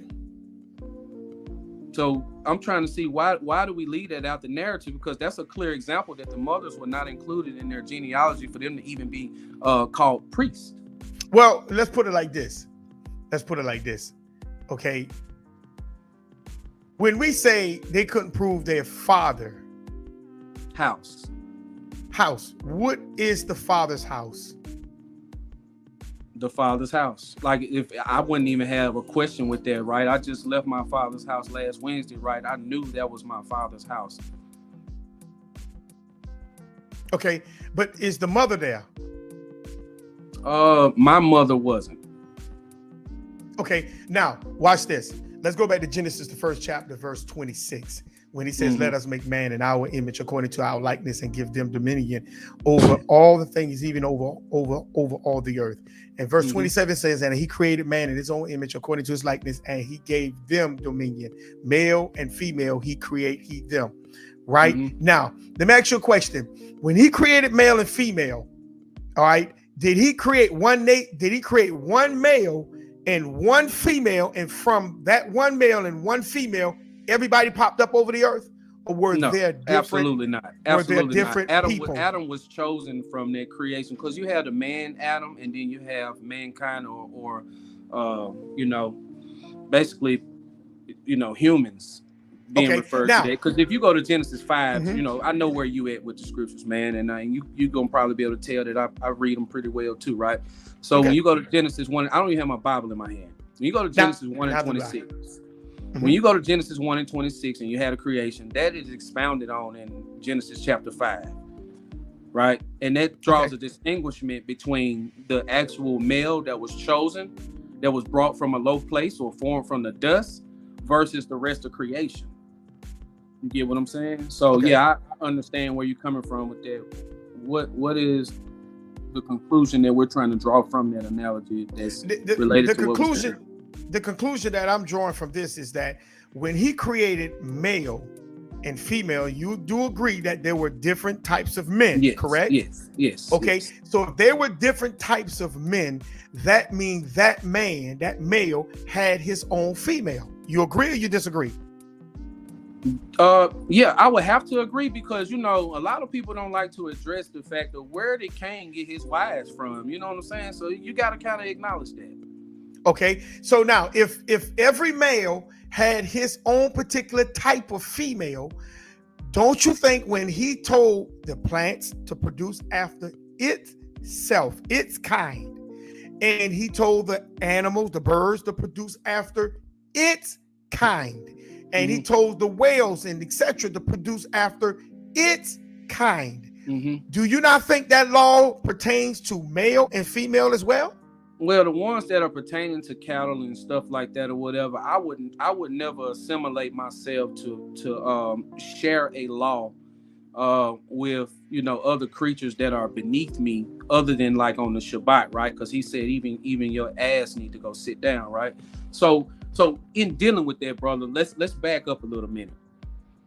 You would have to say that Cain slept with his own seed when he took a wife. No, I wouldn't say that. Exactly. That's what I'm saying. But what I'm saying is he would not go out. Listen, when Cain got put out of the garden, he left, his nation put him out. So that means he's out now. You say his nation put him out? Huh? You say his nation put him out? His nation put him out. I say the Most High put him out because he got put out when Adam and Eve got put out. When his parents got kicked out, how could he be left behind? You know what I'm saying? Okay, so the Most High. Okay, that's fine. That's another conversation for another day. What I'm saying is he went out of the garden and that's where he met his wife. The scripture says he's met his wife. But what I'm saying is this right here. If we say that every male had his own specific female, that means that male and that specific female has a particular gene that connects. That's what makes them one. Well, we don't have an actual precept that says, you know, us after our kind. You see what I'm saying? And I could be wrong on that. I know you're using cattle and fish and sheep, because when you go up to what's that, verse 20, right? It said, "Let the water bring forth abundantly every moving creature," right? After its kind. So you got the fowl, right? And then you got you know, the whales that stay in the water, right? And there's also another creature right there in Genesis chapter 1 verses 22, right, that nobody likes to address, right? But I'm here to tell you, when you go evaluate that word creature in 1 and 20, there is another being with a soul right there, right? You know what I'm saying? I agree. I agree. Like it's some more stuff right there. You know what I'm saying? And I agree. So peep this out right here. All right. So just dealing with the garden, I'm just trying to make sure that you have evaluated these perspectives right here. If you roll over to Genesis chapter 2, I believe that's around about hey brother Mashah, where is that when he planted a garden eastward in Eden? That's 2:5 through 8. It should be around about verse 8 or 9 for sure. Yes, so we got to go back and evaluate this, right? So you're using them, verse 8, brother. Right on. So when we go back and evaluate this, when they say the Most High planted a garden eastward in Eden, what's they talking about? Strawberry patches or what? No, that was an enclosure. It's almost like a fort. Okay. So are humans being attributed to being gardens or nations of people in the scriptures? They're attributed they're almost like attributed like trees. And yes, Israel was like a vineyard. Correct. Yeah. Some nations like vineyards and trees. Correct. It's almost like allegorical. The king of Assyria was like a cedar in Lebanon. Cedar in Lebanon, correct. And we could just keep going on, right? Yeah. Now watch this. Watch this. Look how this foundation is being laid, right? So to me, him planting a garden eastward, right?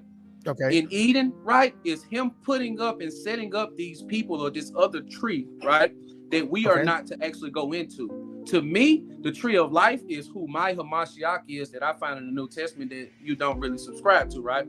So when he say he planted a tree eastward in the garden, he set those other nations up in the garden right there because he's omnipotent and all. No, he knows this tree or this nation is going to tempt Adam and Eve. Now, here's the question, right? Here's the question. When Adam was tempted by the serpent, was she tempted by her own offspring or another offspring? And what happened when she was tempted? When she was tempted? Yeah. Well, what's your story? Are you going with the apple type story, or what is this tree? Man. Yeah, right. Ain't no apple. Right. What is this tree that she partake of? What is the tree? It was the tree when I did the research and did the lesson on the tree was something that was unmovable, meaning it was a thought mindset. It was an actual realm. It was another realm of laws. that did not supposed to have been touched. Uh-huh. And what she did, she took Masha. on that mindset by accepting and evaluating what took place. I mean, what the enemy was given to her, and she before she took part in it, she dabbled by evaluating what was going to take place, how she was going to fit into it, and etc. etc. And the reason why she fell wasn't because of her listening to the serpent; it was because she took part without her husband. Ezekiel 31:9. Yeah, appreciate that, brother. Let's read that, brother. So I have a different breakdown than you because I try to use the totality of the scripture. So go ahead, brother Iman, read that real quick because I actually got brother Masha on it right now. Oh, he's talking about that brother that just showed you his phone? Yeah. Okay, but I can use brother Iman since his mic is hooked up to the audience. I think it'll be better audio. Let's see what the scriptures say who was in the garden, because when I say I go to Genesis 2:8, I'm saying that the Most High set up other nations which are represented as trees in that garden, and she partook in them nations, and she did some promiscuous things. You know what I'm saying? But let's read this real quick. But hold on, before you read. Now, I never said that there were not other nations there, because he put the garden in the east part of the garden. Like I said one time to a brother before, who was in the north, west, and the south, because the garden has other areas as well. Correct. Adam was just raised up from off, because when it says he brought Adam, he breathed life into Adam. Adam was not, it's not as if Adam was dead, like his body was not moving. Exactly. Adam was just in a lower state. Correct. We agree on that part. All right. And then when he brought Adam up, he raised Adam to a point to be, for rulership for him in this earth. Okay, so now you go ahead and read. Let's see what you get. We agree with that. Let's get that, brother. Just for the precept that I'm pulling, the only thing that I'm trying to put clarity on is, and I may have been mistaken from my interpretation of what you were saying, but it was that you were saying that the trees weren't representations of actual nations. No, I never said that. I said the tree. Oh, okay. I said when he asked me when Eve ate of the fruit, was it actual an apple? And I say no, it wasn't. I don't subscribe to an apple. That tree is an actual. It was like an actual realm of laws that she partook into. Yeah, when you say realm of laws, could that realm of laws be a nation of people? Is what I was getting at. Well, the nation of people have to run those laws, brother. Okay, come. Okay. But those laws was in comparison to the Creator's laws. Right. You understand what I'm saying? That's why you had the tree of life, and that's why you had a tree of knowledge. Come. So if you have Adam, and then you have the tree of life, and then you have the tree of knowledge, and then you have what you would call realms of laws, then that would mean you have at least two other sets of nations or rulers over laws, right? No, you only have two laws composing against itself. That's why the garden was called an enclosure. If you look it up, if you look the word garden up, it means enclosure. You don't agree with that, or you agree? Yeah, I agree. I guess I'm just trying to get at was Adam a part of the tree of life just because he was able to partake from the tree of life? No, he was never part of the tree of life. He was separate. But that's what I'm saying. So if Adam was separate from the tree of life, and the tree of life was separate from the tree of knowledge, then we got three, right? That's not two, that's three. Well, I don't understand what you're saying. Brother Iman, read Ezekiel, brother. All right, yeah, just to get. Yeah, because talk about I know what you're going at. You're going with the Lebanon, the seed of trees, and that particular tree. No, I thought all the animals came up under the tree, huh? But go ahead, I'm listening. Go ahead and read. So we was on. Because I'm trying to see where y'all going at. We got another brother here. I don't think he caught the context that we had built on prior to him coming. What I'm looking for is the king of Tyre and Isaiah. Are you familiar with that, brother Yakub? Oh, yeah, okay. I'm familiar with the king of Tyre. Yes. All right. So can we get that real quick and evaluate? Yeah, go that? ahead. Go ahead. I'm go just ahead. interested to know what your on that is. Isaiah, no. Talking about Ezekiel, right? And that'll Yeah, kind of first. Ezekiel That'll chapter kind of 28. further Let's elaborate. read that real quick. Yeah, that's what we need. Ezekiel 28 and 1, because it explicitly states what's going on. Okay. Verses 1 through 19, right? Okay. So I'm saying my breakdown is when he say he planted a garden eastward, right? In Eden, that he put other nations there. Ezekiel 28 is validating that. I don't see that. I don't see that. Yeah, that's see because if the way we're I'm going to use my position is, I'm not just I explaining that's what why I I say think I a wanted verse to see. means. That's why I say I wanted to see what you was trying to say, because I don't get that in Ezekiel. Yeah, I'm getting Ezekiel was prophesying before 126. And that's where the collapse happened at, and that's where your other realm come in at. And 126 brought in mankind, which was the nations that Adam came from. And Adam and those nations were spread out. But that other nation that you're talking about in here, if that's what we are saying, that nation was already collapsed and already judged. Yeah, And so here's the problem with that. Let me Go I ahead. hate to cut you off, brother, right? But so are you saying that the people from Genesis 1 and 26 were in the garden? They were around the garden. All right, they cool. already see, listen what I'm saying. They had their when the creator Adam in the enclosure, the east part, he put him in the east work part of the garden. He didn't give him the whole east. It was a part of the east. Okay? Yeah, I agree with you. Right. So and then the garden simply means an enclosure. What is an enclosure? So I have a quick question, because I'm not familiar with the eastward part of the garden. I'm familiar with eastward in the garden, meaning that he could have been westward before being placed in the garden. That's what I'm familiar with, according to the way that the terms are used. Because I understand if it was saying an eastward part, which you do have gates and eastward parts, and you know, of course, where the cherubim are, you know what I'm saying, playing the role of protection, or playing the role of a gate per se. I can get where you saying an eastern part there, but as far as rulership over the garden, if Adam was given rulership over the garden, I don't see Adam getting rulership over one piece of the garden. I see him getting rulership with dominion over everything, and being commanded not to partake in the tree of knowledge and good and evil, and then them partaking, both of them partaking from the tree of knowledge of good and evil, and the fall being from then on. So now if you say the eastward, if he went eastward, you say he could have been westward. He could also have been southward, and he also could have been northward, correct? You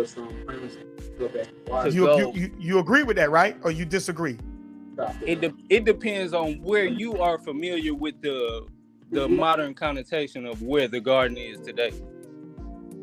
Okay. So, but that's what I'm saying. No, I'm answering what you had said. You say when you looked at it eastward, you say that also could have denoted that he came westward. He came from the westward part, right? Right. I can't see him coming from east going eastward. Do you get what I'm saying? I know I get what you're saying, but he could have also been south or north and went eastward. You agree? You disagree? South or north and going eastward. No, I believe like we get other contexts as well, like Abraham when he was moving as well. When you're going north and south, it'll clearly distinct whether you're going north and south, and when you're going east and west, it distincts when you're going east and west. And I'm saying no, my whole point is that he could have came from those directions and moved eastward. That's like you traveling. That's like you traveling on the highway. You're saying before being westward, he could have been north and south as well. Correct. He could have came from any other direction before. Okay, all right. We established that. So now the word garden, it means an enclosure. You agree with that, or you disagree?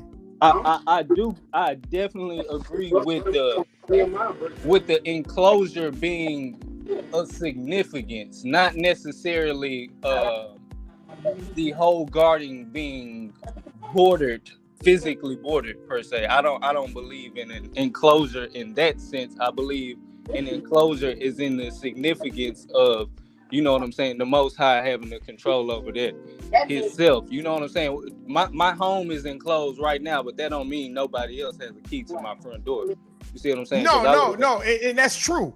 But at the same time, now you have to ask yourself is, how did the serpent get in? Because if we say that the serpent is another nation, then how did they get in? That's the exact point that I'm making right there. Just because this is my home doesn't mean that nobody else has a key, because you got to remember, he giveth the world into the hand of the earth into the hand of the wicked. So in a sense, I'm big on Yahweh being all knowing. You know, a lot of people feel like the repentance of Yahweh, or us repenting him in chapter 6, is him not knowing that we were gonna sin and being like, oh my gosh, I fucked up. I don't believe or subscribe to that. I'm big on him being all knowing. So if this was any type of experimentation for physical forms, I would definitely say that there were other things that had the ability to be in and around God's chosen people. Okay, so now go ahead. I didn't mean to cut you off. Go ahead. I was just saying that's the whole reason for Adam being chosen to rule in the garden. It's not that nothing else could make it into the garden. It's about once the chosen rulership get placed in the garden, then that's where the conflict starts to begin. When you pay attention to the context, the conflict and the contention and the I guess separation of nation even starts when you get the rulership placed on Yahweh's chosen seed, which is Adam. Okay, and so when you say that's when the rulership came, when he put Adam in place. But don't you think when you have a ruler, you have a kingdom, the kingdom has what is called gates, and those gates are protected and guarded?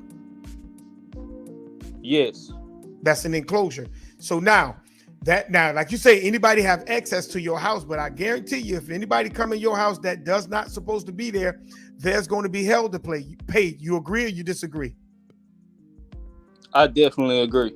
Okay, but the serpent was there and didn't have hell to pay. So now you have to ask yourself, is the question, what was his purpose there? Because if we say was the serpent already there before Adam got rulership to till? That's my thing. But see, now we getting into the two trees that were there, that was there already. The tree of knowledge and the tree of life. You following me. We on the same page. Okay, all praises. So now when we get into that and the fall happened, I don't want to get into the fall. The fall happened. Adam and Eve was reprimanded they were judged for breaking law, breaking commandment, breaking their place in the garden. When Eve went against the law, when she went against her husband, she went against actual law. Okay, but so what I'm saying is where we were. When you say she went against her husband, she went against law. You mean just as far as her going against the commandment that Adam had received? She was the helpmeet to him. Right. When she went and evaluated that tree without including him, she was no longer acting as a helpmeet. She broke commandment. So what about when she did end up including him? She already had broke commandment. When a woman go outside of you and then she come back and include you, she's only including you for you to be able to accept what she did. Okay, so I may be a little rusty, but I thought it was only like thought it was only like one verse in between Eve partaking and then, you know what I'm saying, Adam partaking. So I'm not, you know what I'm saying, that's my salakia with not being familiar with how Nah, much, you good. I Because guess, when it says time. she ate, when she says she ate of the tree and she turned immediately, and if you look at that into the language, that's not literally saying that Adam was right there. It's just saying that Adam supported what she did when she brought it to him. He didn't have no kickback against that. So that's the reason why the Creator went at him, because there was no kickback at what she did. He just accepted it and acknowledged he acknowledged it by accepting what she did. Okay, so you don't feel like Adam may have partaken as well? He did partake. Okay. Yeah, he did partake, and that's when things kind of really went out of whack. Is because he was the linchpin. She was the help pin. He's the linchpin. So do you subscribe to, I guess, Eve being the only type of Adam in the garden? Only type? Yeah. Do you feel like Eve was the only type? Do you feel like she was the only one of her kind? And No, Adam was the only one of his kind in the garden? No, Adam was a nation. Okay. So he was a nation. Yeah, he was a nation, and then it just birthed out children, and those children that he birthed was recognized because, you know, like, it's almost like if you look at the Queen when she was alive and the king over in Britain. I don't subscribe to that foolishness. Now, I don't deal with that, but I'm just putting that as an example. That I'm with you. That when they birth their babies, look how the news promotes it. Same thing like the president here, when they have their babies or whatever, the news promotes it. But when average people like me and you have children, no news promotes it. So what I'm saying is their children was only promoted because of their status and position that they were in, because they were of royalty. That's it. It's not like nobody else was there of their nation. It's just that they were the upper echelon of their nation. That's it. Okay, so when you say, where do you feel like Cain went and got his wife from? Because I think that's where we Cain got his wife from those. Right, Cain got his wife from those other. Some people teach that Cain went and he took his sister, and something that I don't agree with. I don't subscribe to that. But Cain went among those other nations and got his wife, because that's what caused a lot of the ailment in the confusion. And what happened was, if you continue to read the story, Seth came about. Seth means what it is? Not compensation. The name Seth means compensation. The Creator compensated Adam and Eve by allowing Seth to come forth. He compensated them by what happened to Abel. And what happened was, if you read that lineage all the way down, they were asking Cain's lineage to repent because of right. Cain lineage had an opportunity to repent before that flood came, because Cain lineage had mixed in with all them other nations that was out there and everything else that was there, and they was even integrating the seed of animals into different types of animals, and was creating hybrids and all that crap. So, and that's what caused the Creator to get angry. And when it came back, Cain's seed could not repent because it was too far gone. Okay, so I did hear you say other nations in the garden again. So now I'm glad that we, you know what I'm saying, I feel like we all circled back around, and maybe we was all on the same page from the jump and had a, you know what I'm saying? It's no. I don't think. No. I think the other nations were around the garden, but I don't think they were inside of the garden. That's where I'm at. So why don't we read that in Ezekiel? So what about, I'm saying, if we feel like the trees are governed by other nations or are other nations, and it says they are in the midst of the garden, how is that not in the garden? Okay, let's read that then. Yeah, they're definitely in the midst of the garden. It says, verse 1, I'll read it. It says, the word of the Creator came unto me, saying, verse 2, Son of man, say unto the prince of Tyre, thus says the Creator, because thy heart is lifted up, and thou hast said, I am I am the power. I sit in the seat of God. I'm sitting in the seat of the power in the midst of the seats. Yet thou art a man, and thou, excuse me, and you can't drink that Sprite while you're sitting on microphone. I keep doing that. That's a bad habit. I keep drinking Sprite and that ginger ale, and that thing making me burp. It depends on how much you care about your audience feelings. No, I'm just trolling. I'm just trolling, man. It says, behold, thou art wiser. This is verse 3. Thou art wiser than Daniel. There is no secret that there can be hid from thee. Verse 4. With thy wisdom and with thy understanding, thou hast gotten the riches and hast gotten gold and silver unto thy treasures. 5. By thy great wisdom and thy traffic hast thou increased thy riches, and thy heart with thy is lifted up because of thy riches. 6. Therefore, thus says the Creator, because thou hast set thy heart in the heart as the mind of the Creator, Behold, verse 7, therefore will I bring strangers upon thee, and terrible a nation, and there shall draw their swords against the beauty of thy wisdom, and they shall defile thy brightness. 8. They shall bring thee down to the pit, and thou shalt the depth of them that are slain in the midst of the seas. 9. Will thou yet say before him that slayeth thee, I am the Creator?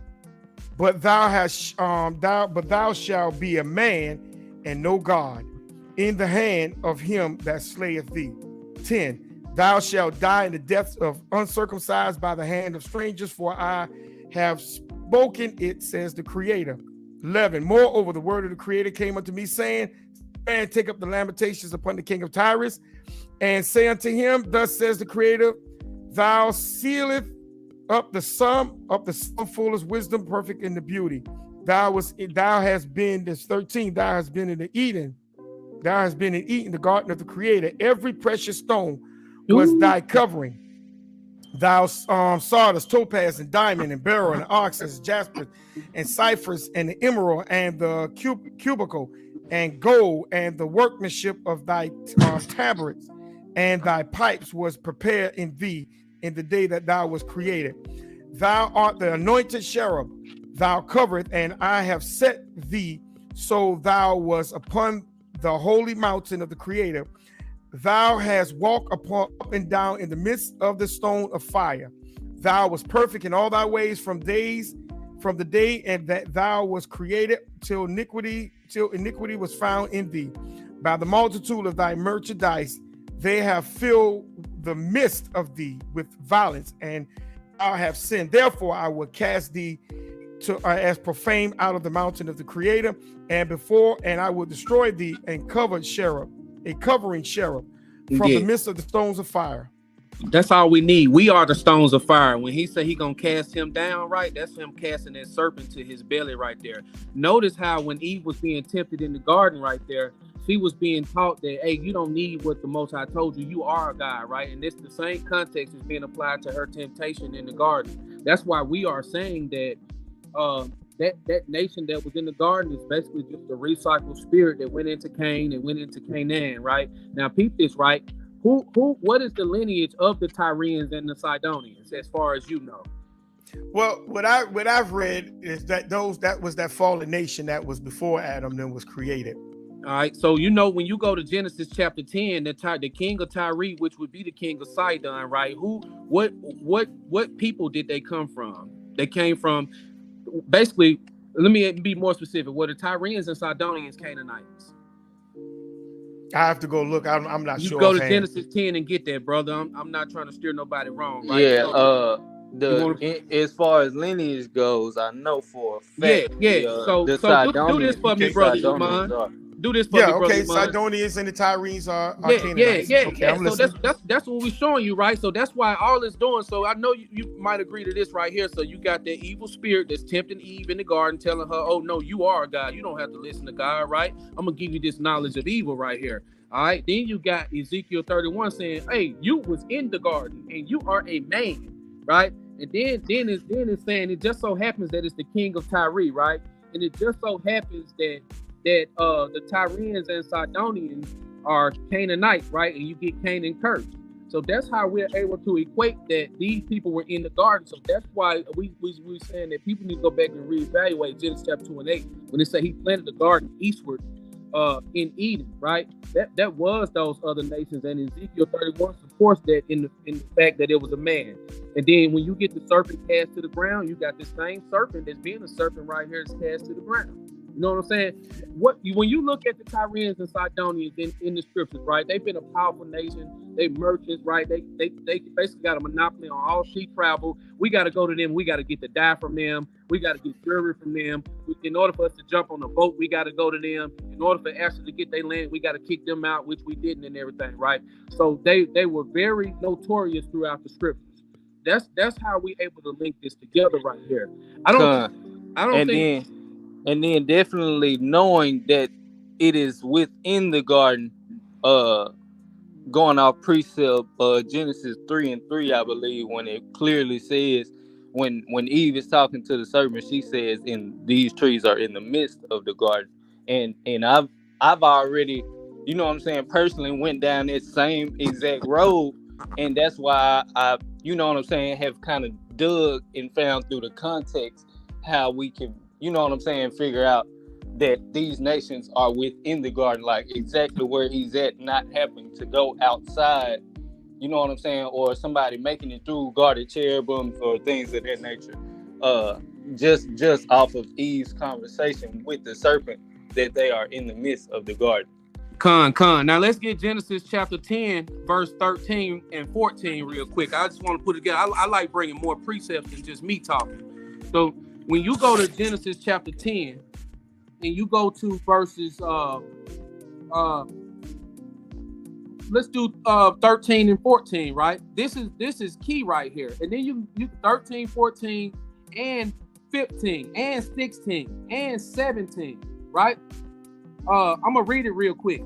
Genesis chapter 10, verse 13, it says, "And Mizraim begat Ludim, and Anamim, and Lehabim, and Naphtuhim, and Pathrusim, and Casluhim, out of whom came Philistine," right? So the Philistines are Hamites according to the Bible, right? Because this is the lineage coming off of Ham a couple of verses up, right? Same lineage that Canaan came out of, same lineage that Nimrod came out of, and so on, right? Now, let's keep reading. In verse 15, it says, "And Canaan begat Sidon, his firstborn." You see what I'm saying? Now watch this. It's a specific verse that I'm looking for. Brother Shem, you probably can help me out, where it's basically mentioning the islands of Crete in Genesis 10. Because I don't have my, I'm basically, I wanted to honor my word by coming on here, but I'm also occupied at the same time. So my attention is kind of divided. If we can get you fine. If we can get that island of Crete from Genesis 10, I think it'll make what I'm trying to bring out a little bit more clear without me trying to, superimpose my own opinions and thoughts over what we're trying to bring out here. Is the fact that everything links up. You basically get the spirit. You get the spirit that's in the garden as temple, right? That spirit went into Cain, right? Which went into that, and it was able to go into Cain because they partook in another nation, right? Which is why Canaan ended up getting cursed. Then that same spirit, right, went into Canaan. Now you got cursed be Canaan, right? And then out of Canaan comes Sidon and Tyre, right? Which we can prove with Genesis 10 and 15. It says, "And Canaan begat Sidon and his firstborn." The king of Tyre is off of this seed right here. The Sidonians and the Tyrians are of the same people. So now that spirit is jumping on Canaan. Then the spirit jumped on the Tyrians and the Sidonians, right? And then when you get to Genesis 25, right, this spirit is duplicated in Esau. You know what I'm saying? which go ahead and finish it off with the prophecies in Daniel chapter 2 and Daniel 7, right? He's gonna basically be the end of the world. And that's why when you reading in Zephaniah, right, after we keep the Feast of Booths and the Feast of Tabernacles or something like to call it, right, what does it say after that? There shall be no more Canaanite in the house of the Lord, right? Because the earth is given into the hands of the wicked, like that brother said earlier. So they had the earth in the beginning. That's why when you read in Ezekiel chapter 31, he was like, hey, man, you started off cool. You wore the same thing that my people wore, right? You had on all this jewelry, all these fancy stones, and now you walking amongst the stones of fire, right? Which are my elected people, my Israelites. You get what I'm saying? So we like to show this because this is almost bulletproof, but it's kind of hard to unravel this, to pull it apart. And I think before Brother Iman got on here, I'll let y'all do y'all thing or whatever. I don't even think he knew that we had built a contextual narrative that we was kind of going back and forth on like what it is to be an Israelite. Do you have to have both parents being a mother and a father from Israel? You know what I'm saying? So that's dealing with Mamzer doctrine, right? So this is what I also like people to consider. Just because you have an Israelite father and an Israelite mother does not make you not a Mamzer. Because what'll happen is if I go back into my mother's skirt or I discover my mother's skirt, right? My mother is an Israelite. I'm an Israelite. Now we got two Israelite parents. Is that an Israelite? Heck no. That's a Mamzer. It's of an illegitimate birth. And you have multiple illustrations of Mamzers in the scripture, right? The only other Mamzer that you can find that's actually where that word Mamzer is mentioned is in what? Zechariah 9:6. It says a bastard should dwell in Ashdod, right? Which is actually speaking to the Philistines getting killed, which is going back to what we're saying. That's a prophecy. Zechariah 9 is a prophecy on basically the Philistines, which are the Canaanites, getting waxed off the earth. Because they're carrying that spirit from the garden all the way up until they get destroyed, right along with Esau. And then here's one more thing, right? And I'm gonna let y'all do y'all powwow, right? Because I think Brother Iman, he can stand on his own as well. So when we have a precept, right? It said that let your widows trust in me, right? That's after Esau get wiped out. The men out of the house of Esau are gonna get wiped out. Their women are gonna get left behind. And according to the Bible, when their women get left behind, they're going to get bred out because their women are going to be left behind for servants and handmaids after we done whipped their back 1,000 years. And then we're going to keep their women after we done killed all their men, which is the illustration that you get in Deuteronomy chapter 21. But if you're not convinced and you say that let's say Deuteronomy 21 is not law, then you also have to say that Numbers 31 is not law. Because you literally have them going and capturing the Midianites, right? And literally passing those women that have not had sex with other men out to the Levites and other people, right? To do with them as they please. And that's in Numbers chapter 31. And so basically, yeah, go ahead. Question. My question is this. Because you do something, do the Most High agree with everything you do all the time? I think the Most High does not tell us to sin, so I think He agrees with. No. That's no. That's not. I didn't say He asked you to sin. I'm saying when you do something, do the Creator agree with it all the time? Everything that's lawful, not expedient. Correct. I feel the same. Okay. Way. Okay. So now everything is lawful, but judgment is not expedient. No. Everything is lawful. Just because I can drink water doesn't mean I need to drink 2 gallons and die like the lady did the other day. Okay. Water. Right, since you want to use that example. Now, the example, I'm going back to my same example. Why would the Creator create a specific woman for you if it's okay to now go sleep with any woman except the Canaanites? And then here's my next question. Then why have a law to not mix? We got perfect example. Because the Canaanites have that seed that came from the garden, as we just showed. No. Take the Canaanites. Hold on. Take the Canaanites, put them to the side. We already went over Deuteronomy, the 7th chapter, so we're gonna put that one to the side. Can I give you one, Brother Maury? Hold on. Let me just make my point. I'm gonna give you the flow. So now, what I'm asking is, So the Canaanites is to the side. So every other woman is fair game. That's what you're saying. No, they're not fair game if you cannot humble them. That's why when you read in Deuteronomy chapter 21, that's when it says par their nails and shave their head because you done killed her whole entire family off. You done got rid of all the sluts and all the men. Her paring her hair and cutting her nails. What woman is going to do that unless they've been subjugated to you? The Most High is saying, if you are going to go into this, you don't need to be led into idolatry by these women. That's why you have Psalms 106, where it's telling us, right? Are you familiar with what Phineas did when he slew that woman that was of Moab? Yes, I'm familiar with that. All right. So why did he slay that Israelite brother for sleeping with this Moabite woman, or he slayed her because of what was happening? Because that event is being recalled in Psalm 106. He said women took them into idolatry. So if you can subjugate this woman and you can make her say what Ruth said, your God is my God, then you can roll with it.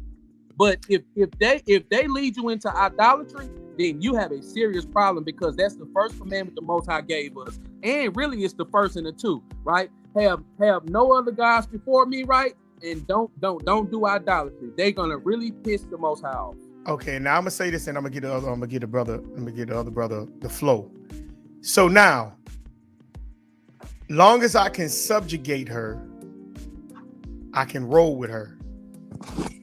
But now, when I look at everything that the Creator made from the beginning, because he said he's going to declare the end from the beginning, from ancient times to now. So you're telling me that when I look at how things were in nature, everything was of itself. So now you're telling me that the Creator created everything of itself, and now I can just roll with however I roll because all they men is gone and they the women is fair game. That's what you telling. That's what you're saying. Now I just want to put that on record. I would like to ask you, brother, do you eat broccoli, cauliflower, spinach, or any of that? No. You don't? No. All right. So long as you holding it down, right? Are you aware of consuming any hybrid seed? I mean, just trying to. I mean, just trying to see. You how really asking me that, brother? Thing. We listen, brother. Listen, brother. Brother, we eat GMO every day, brother. That you can't get away from that. So are we supposed to do it? No, we don't supposed to eat GMO. But the Bible. But hold on. But as we read in the Assyrian captivity and on forth, the Bible says that we're going to eat dung. So we can't put that. No, brother, you're misusing that right there. All right, I'm misusing it. Yeah, you talking about in Isaiah when the Assyrian king, he sent his messengers, right? When he reached all the way up to Lachish and he was talking to some representatives of King Hezekiah, right? And that's when he told them brothers to, the Israelites, it was 3 Israelite brothers, they said, speak to us in your language, which would have been Aramaic. Don't speak to us in direct proto, Hebrew, right? And then that brother went on to say, he said, hey, you think this message ain't for all these other brothers on the wall too? He said, I'm gonna keep speaking to you in this language right here, and this is the message, right? If your God sent us, and if you think that he's gonna stop us, you're crazy. What you're gonna end up doing, that was a man telling them that, is you're gonna end up drinking your own piss and eating your own shit. So I wouldn't use it in the analogy that you're talking about. You can get that out of Isaiah as well, right? No, I'm talking about in Ezekiel. Okay, show me that, brother. I might be off then. That's Ezekiel 4, the 4th chapter, verse. You can start at verse 1 and read further down, all the way to verse 12 and beyond that.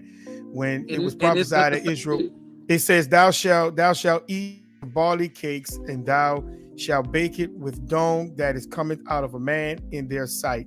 It's not saying that's allegorical, but what it's saying is that, brother, you're not going to be eating real food. When you go into these people's land, when Israel was in their own land, they was planting their food. They knew exactly what they were eating. But when you go into other people's and people rule you, they feed you. So no, Yes. we're eating GMO. We're going to eat GMO. We're going to eat fish that's rubber. We're going to eat rice that's plastic. This is what we're going to do, brother. Exactly. So now you just gave an illustration of the Most High giving a law. No. But just because that's what's going on, that's not what that was not prophesied for us to do it unless we break the law. And the same thing applies to the mixing. It's not prophesied unless we break the law. He gave us a law, don't mingle seeds, and then he said you're gonna eat mingled seeds according to you, right? Correct. And he gave us a law. He gave us a law, right? Where you don't do this, but if you break the law, you could take that same analogy, and we're gonna end up mixing seed as well. So I wouldn't even say that exactly. Like I said from the beginning. But like I said from the beginning, though, not cutting you off, I'm gonna give you back the flow. But like I said from the beginning, I never said a lot of Israelites were not mixed. I never said that. I never said the Israelites were not mixing. I never said that. That's not my point. My point is that there's law. And just because we do it doesn't mean it's accepted. That's what I'm saying. I could go and eat pork today. Does that mean that it's going to be accepted when I say, oh man, I ate pork, man? No, the Creator is not changing his law. He's not changing his stance. I'm not saying who is and who ain't. All I'm saying is I'm putting the law there. Look, So all Moses four could be, I could be not be an Israelite. If we went by your perspective, right, how did Gershom end up getting appointed to the priesthood, the Levitical priesthood? He got appointed to the Levitical priesthood, and his mother was not an Israelite. How is the person that gave us the law, son, being put into the same priesthood as his son, and he's not even both parents Israelites? Just because something takes place. I'm saying no. He got appointed as an Israelite. He never the Israelites back. The point is, the Israelites back then did not reject him from the priesthood. Who appointed him? He got appointed by the Levitical priest. But of course, and you want let me be more direct. If his father is Moses and Moses is the king of Israel at this time, who do you think appointed him? Now you say you don't want to be in the, but I would say his father, brother. Talking about Moses. Yeah, why wouldn't Moses do what he wants to with his son? You're right, and I'm not going to disagree with that. But let's even take it to Solomon. Solomon's mother was Bathsheba. We don't know if Bathsheba was an Israelite or not because the Bible never speaks of that, unless you have some information to show that she was an Israelite, because she was married to Uriah, who was not an Israelite. Correct. Okay, so David had a son from him whose name was Solomon. Solomon. There you go. David had a son from who? David had a son from Bathsheba. Right. But named Solomon. She was an Israelite for sure. Bathsheba? Yeah, Bathsheba was an Israelite. Okay, where you find that information from? Well, I know one thing I can establish that Uriah, he was a Canaanite. You know what I'm saying? That's what I'm saying. So a Canaanite was married to an Israelite, because according to you, Canaanite was married to an Israelite. And yeah, for sure. Okay. All right. So now the Canaanites were supposed to have been put to death, correct? No, they're gonna get put to death in the end. When you go and read Deuteronomy chapter 20, I don't know. So the Canaanites can be in your military and be with your women, when the scriptures tell you in the seventh chapter for them not to do that. Yeah, so you got to go read Deuteronomy chapter 20. If you don't know what it is right off the bat, right? You know what I'm saying? Then you probably have to go read that yourself. So basically, Deuteronomy chapter 20 say, hey man, before we come in and walk in your trap and take over your trap, right? We finna take your stuff, right? You can either do this the easy way or the hard way.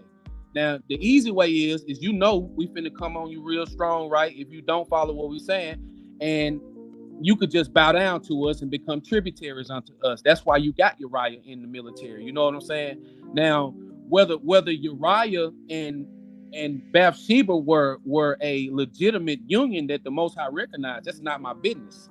You see what I'm saying? That's not even what I need to validate with law, because I'm really gonna focus on Bathsheba and David and us getting Solomon. Everything. Okay, but you can't show me that Bathsheba was an Israelite. She could have been a Canaanite. Hey, she could have been a Canaanite I woman. tell you what, you would want her to be to say King Solomon is one, according to your doctrine. That's what proves it. That's where conjecture come in at, because what I'm saying is, this is what I'm saying. If David married Bathsheba, but he got Bathsheba through murder, okay? And no, he didn't murder. He didn't murder him. David was only accounted one sin to him, and that was adultery, because we can kill other nations. And the scripture literally says, except in the case of Uriah the Hittite, he kept all the laws. So you would have to fight against that. And once again, how I know Bathsheba is an Israelite, is Solomon an Israelite? The Bible never said. So now Solomon ain't an Israelite. Conversation with my little brother, huh? So you don't know if Solomon is an Israelite or not, because all the rest of the kings are all the other kings that come up. Is Ahaz an Israelite, right? But see, hold on. See, listen where I'm going. Listen, going back to what I just said, and I'm gonna stand on it. We just because we do it doesn't mean that it's not. That we ain't talking about that. We're trying to see if Solomon is an Israelite or not, and then every single seed after him. Well, okay, show me where it says Solomon was an Israelite. Why would David? It said David kept all the laws, and in the law it said you can't appoint a king over you that is not of your brothers. There you go, right there. That's law, brother. I mean, you're laughing, but David kept all the laws, and David would not have appointed Deuteronomy 14, brother. Listen, is Solomon in Yahushua's lineage? According to 1 Kings 11. Who is Yahushua? Is Solomon recorded in Jesus' lineage? Look at this man. Yeah, in Luke. Okay. I think no.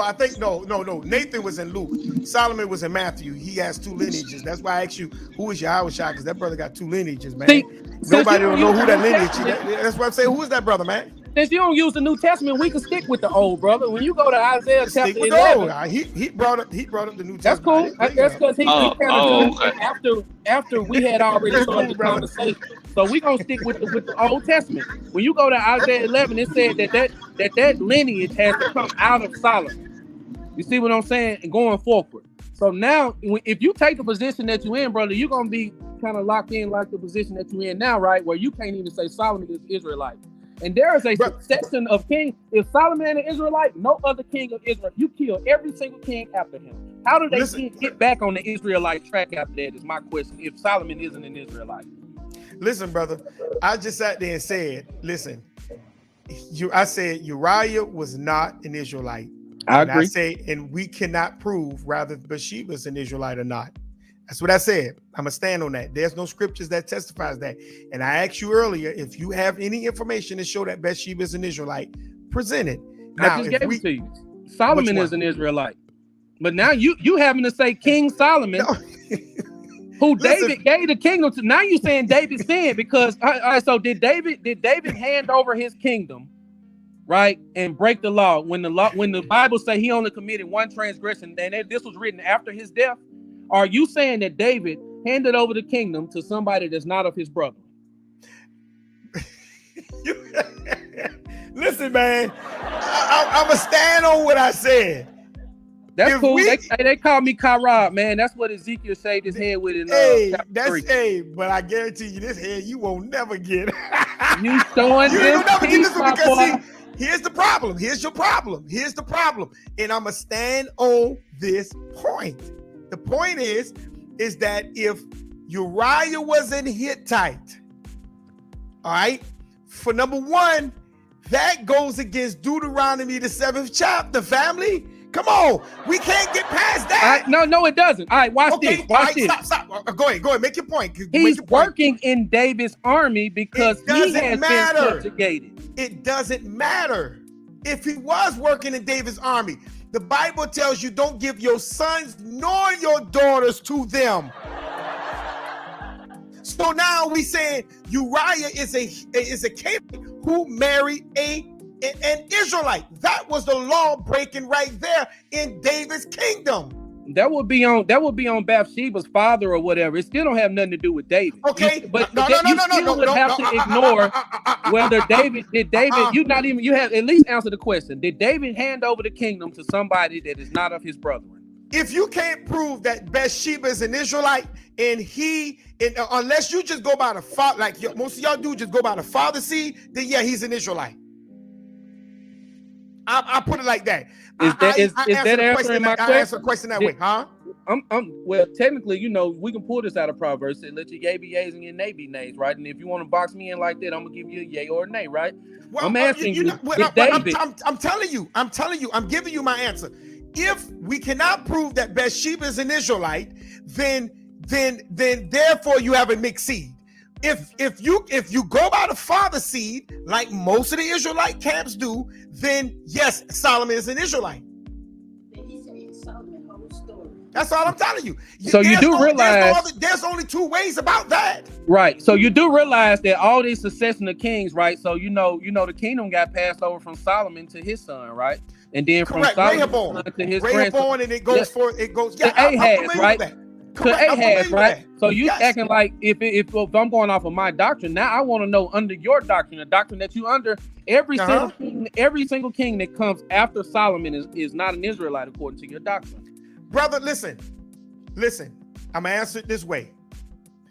If a Canaanite was in your military and married your women, okay, that's the number one lawbreaker right there. Now, if David married Bathsheba and she was an Israelite, then you have a perfect union. If she was not an Israelite and David married her and produced a baby from her and gave Solomon the kingdom, then you don't have a succession. I got a bigger one. I got a bigger one for you, right? I got a bigger one for you. The Most High said he's going to hand the kingdom over to Solomon. So did the Most High get a kingdom over of Israel during this time prior to us going into captivity? Did he hand us over to a non-Israelite king that he said he was going to give to? Did he actually say he was going to establish Solomon's kingdom forever with him not being an Israelite? Yeah, that's Bible. You see what I'm saying? So we don't need. Guess what though? Guess what, family? He can get a kingdom over to Solomon for forever, but he gonna do that and give it to somebody that ain't an Israelite. But see, God you serve. Hold on, family. What you're doing? See what you're doing? What you're doing? You're going saying, okay, Solomon is this, Solomon is this, Solomon is this, and the Creator he's an Israelite. Okay. According to God, because God didn't appoint us no king over look. captivity yet. Look, I never say he was not an Israelite, and I never say he were an Israelite. I'm telling you on both perspectives. That's what I'm telling you. If Bathsheba was an Israelite, then Solomon was an Israelite. That's what I said. And then I said, if Bathsheba were not an Israelite, then you have what is called a mixed seed on the throne. Now we can sit here and say the Creator did this and the Creator did that. Look, I'm not going to argue about what Scripture says, but what I'm saying is we are right here on Bathsheba. That's where we're at. We're talking about Uriah and Bathsheba, and then David. That's what we're talking about. We're talking about Solomon's mother. Once when we unionize this point, then we can move to the next point. That's what I'm saying, because the Bible says precept must be upon precept. So now, if I'm a move, I'm not going to move all in the middle of the book when we still have this situation sitting right here. Because if that's just like if an Israelite go and marry, let's say a Moabite, okay, like y'all say about Ruth married Boaz, and y'all say, oh, she was definitely an Israelite. Okay, some people say she was a Moabite. But now, if I take those two conjectures and put them on the table, let's say Ruth was a Moabite, you got a mixed seed. Let's say Ruth was an Israelite, okay, you have an Israelite. Now, which point actually stabilized the story? It's what the story says. That's what I'm saying. So now I have to examine both sides to see exactly what side is. Yeah, and so it's so many cuts to this doctrine, right? I just showed you like 2 or 3, and you gonna go back and watch your own video. You gonna see all your teeth showing now. Now, my teeth. Whoa! Now you want me to come out?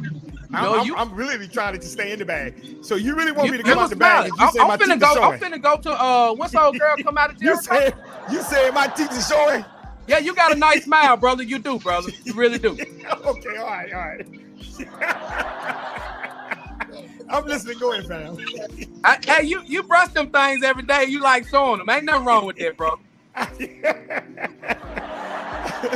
But that's all I'm saying, family. That's all I'm saying is that if Bathsheba, if we don't have story of saying Bathsheba is an Israelite, then if we call her an Israelite, because see, that's why it goes back to what I was telling you from the beginning. See, this whole context of a platform is talking about from the beginning, the male and the female. See, it's the same thing. It's coming right back to that one fold. Is it just the female? Is it just the male that creates an Israelite, or is it the male and the female that creates an Israelite?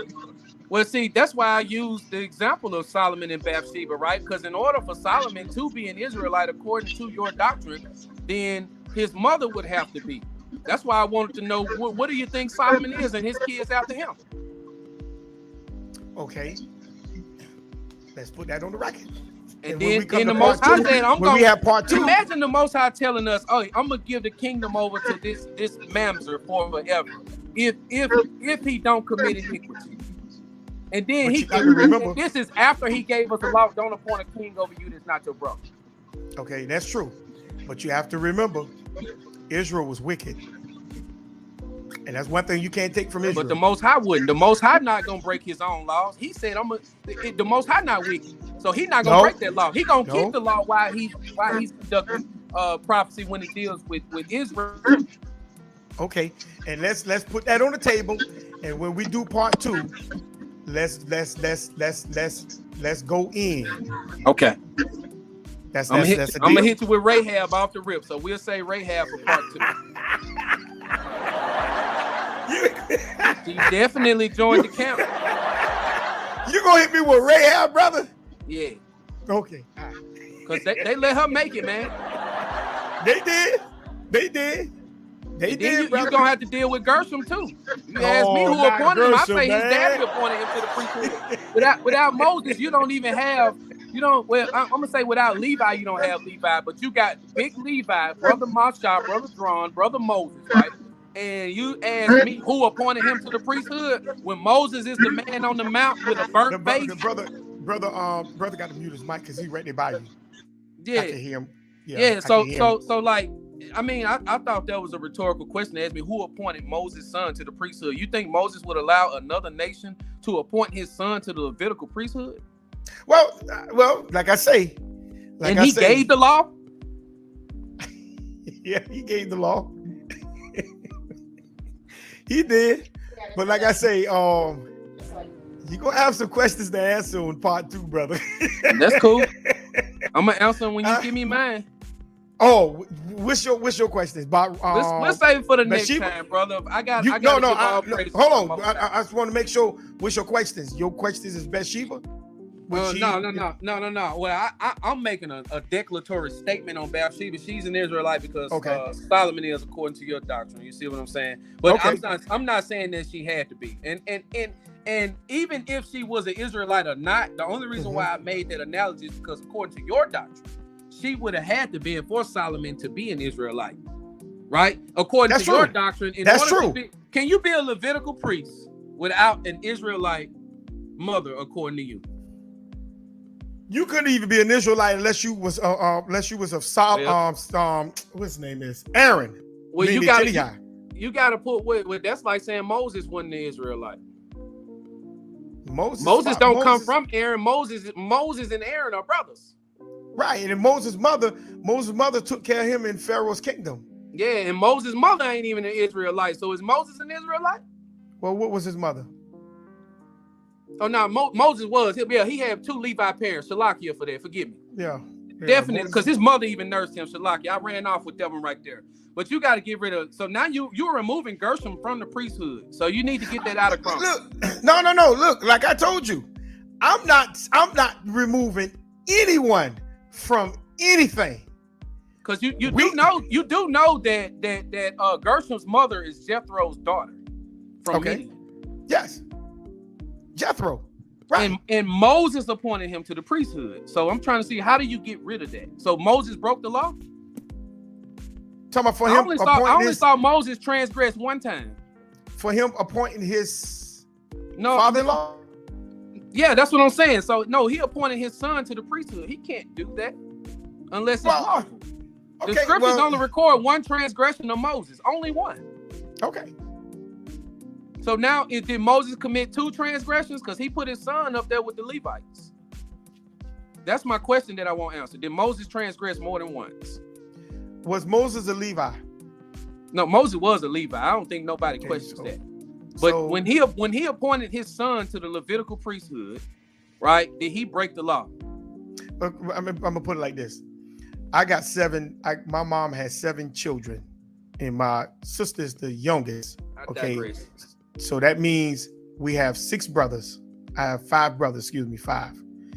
And if I look at all of that, and when we have what is called a reunion, and let's say I put my son up on the throne or up in the midst of my brothers, did I break any law? No, because that was family. He has the right to be there because that's family. So Moses only put up his people. He only put up his sons according to what because he was a Levite. So did he appoint his son as the head Levite, or did he appoint his son? Can he appoint his son as any type of Levi? Moses was a leader. That's So like Pharaoh. Pharaoh. That's like the same point as Pharaoh. Did Moses appoint anybody else as a Levite that was not of both Israel and mother and father? I don't think you understand what I'm at. I don't think you understand what I'm saying. That's like Biden. That's like President Biden appointing the Justice Department not to prosecute his son. It's the same thing, fam. Now let's just use the Bible. I'm using the Bible, but I'm giving you a illustration. Well, just stay on today's Moses. illustration. Can I ask you to just stay on Moses and use him for an example? Okay, Moses. Listen, Moses was a leader. Moses could appoint whoever he chose to appoint where he needed to appoint them at, because he was. You know why he could not? He couldn't do it. Not? He couldn't do it because of Deuteronomy chapter 4 verses 2. What it says? Don't add to the law. Yes, sir. Or take away. He can't do it. How's that added to the law? What do you mean? How is that adding to the law? Show me appointing somebody into a Levite, not the head Levite, not the one who do the sacrifices, just as a Levite. That's like a Levite over. He could appoint you because you watch this. What type of Levite were he? He was a Levite. I'm saying Levi is a bloodline, brother. So you can't appoint nobody to a bloodline. Moses was a Levite. So his son was Levites. Okay, so how is he breaking the bloodline? I just gave you an example about my son. If I appoint my son, with your doctrine, he would be breaking the law, because if he because we already know that Gershom's mom was Jethro's son from Midian. So that's where he would be breaking the law, because now he's lying because he's saying his brother Levi, but he's not from Levi. Yeah, because according to your doctrine, his Jethro's daughter would have had to been Israel for Jethro's daughter was a Midianite, right? She was a Midianite, right? Well, Jethro was a Midianite. Okay, and a Midianite is what? What son did the Midianites come from? Midians come from Shem, brother. Okay, Midian come from Shem, and Israel come from what lineage? Shem. Okay, so tell me, how is that breaking the law? Oh, so therefore, the way you interpret the law is we can go into Shem. Shem is Shem, brother. Okay, so it's not Israel to Israel. So you don't have to have two Israelite parents. No, Shem is outside of Israel. No, that's not what I'm saying, brother. What I'm saying is, where Moses were in the condition that Moses were in, Moses fled among Shem. He didn't flee among the Canaanites, the Egyptians. He didn't flee among the Ammonites. He didn't flee among the Jebusites. He didn't flee among the Assyrians. You can't use Ammon as somebody he didn't flee among, because Ammon comes from Shem. That's off a lot seed, brother. Okay, but we talking about the Midianites.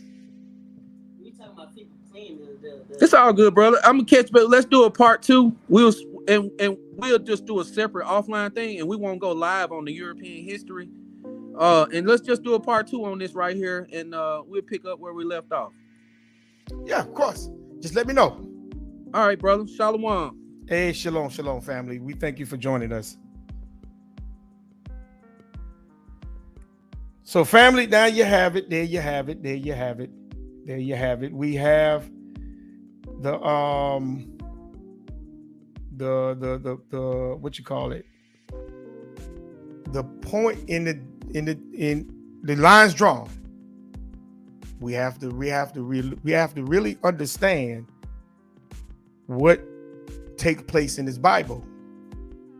You know, a lot of us wants to go around Genesis, the first chapter, and we have to realize that the Creator created nature first. So when man was created, he saw nature first. He saw nature. Nature was there. And every time man looked at nature, you didn't have no pigeon sleeping with an eagle. You didn't have a rattlesnake sleeping with a water moccasin. You didn't have salt water and fresh water clash. They clash with each other. They come to a point, but you don't see them crossing over itself. Everything has a boundary. This is the point what I've been trying to make when I did the reaction to as well. Everything has a boundary. And we have to realize that boundary. Just because you cross that boundary doesn't mean that the Creator is going to accept that boundary that you cross. And we always think that the Creator is going to accept the crossing of the boundaries. Now, just because you do it doesn't mean that it's accepted. Just because he used you doesn't mean, you know, you saying, oh, I'm being blessed by the Creator. No, the Creator's purpose is going to flow regardless of what you are. And that's what we don't want to accept. The Creator's purpose is not going to stop and become stagnated simply because you chose to go against or go across the Creator's purpose. Don't work like that. We are pawns on the chessboard. He the one that moves. He's the king. He's the creator of this board. Now, I'm going to tell you something straight up. If man looked at nature and saw nature wasn't mixed, even certain animals, let's take lions for an example, and I'm going to come to a close. Let's take lions for an example. Lions understand the bloodline of lions. You don't see a lion going to mix with a leopard or a cheetah or a bobcat or a tiger. And then lions be specific at mixing with lions. And we say, well, we can't compare animals to humans. Don't they seed produce their kind? And your seed produce your kind?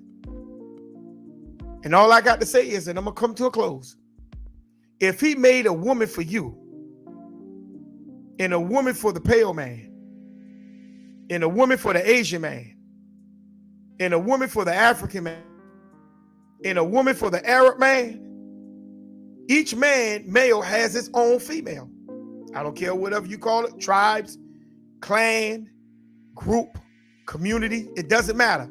You have your own particular type of female. Now, all of a sudden, I could go and mix with whoever I choose to mix with. But I can't mix with them because if I know they're going to turn me away from him. But submit to me, I could go in on them all day long and have all kind of babies. Huh? A lion go and kill a cub of a zebra, and now the zebra don't have a cub. Why the lion don't do what it does to other lions? It means it's going to have babies because the female gets in heat because the cubs are now is dead. Why the lions don't do that? They don't go and mix with the zebra. Or even when they kill a leopard, why they don't go and mix with the female leopard? See, it works the same way. It just produced the kind of itself. Just because these animals are subject to you doesn't mean they seed don't work like yours. The female leopard has an egg, ovulate as well, just like the female human. See? It's just different realms. So now nature stays perfect, but man can now mix up. See? Let's stay in scripture. Scripture is the beginning of all was nature. And if a tree, like cedar trees, pine trees, before man even touched it, all grew up in one patch. I can show you right now going to Hilton Head Island, South Carolina. I can show you a patch where man never touched, and it's just straight pine trees. And then I can show you where man touched it. Now you got vines and all kind of mess all over there. Right next to each other. It's right next to each other. They sitting right there. Right next to each other. You can see where man touched and where man didn't touch. Where man touches vines and all kind of shrubs. But where man didn't touch, guess what? Pine trees are growing in rows. Same thing with cedar trees. I can take you down to South Georgia, North Florida, show you cedar trees where man never touched. They done what you call it, wrapped around it, because those cedar trees are endangered. And they all growing in rows. But right outside those rows, guess what? It's shrubs and vines and all kind of foolishness. Same thing in the wild. You don't see mixing like that until you get them inside of these captivities. Then man began to now mix. And we say, oh. But the law says this. He said, let everything produce after itself. Do you think that was not for you? I'm going to prove it was. We thank the Creator for them brothers coming on. But was Bathsheba an Israelite? Okay, if she was, produce the scripture to show that she was. Produce the scripture. Because the Bible says Ruth was a Moabitess. She was a Moabite.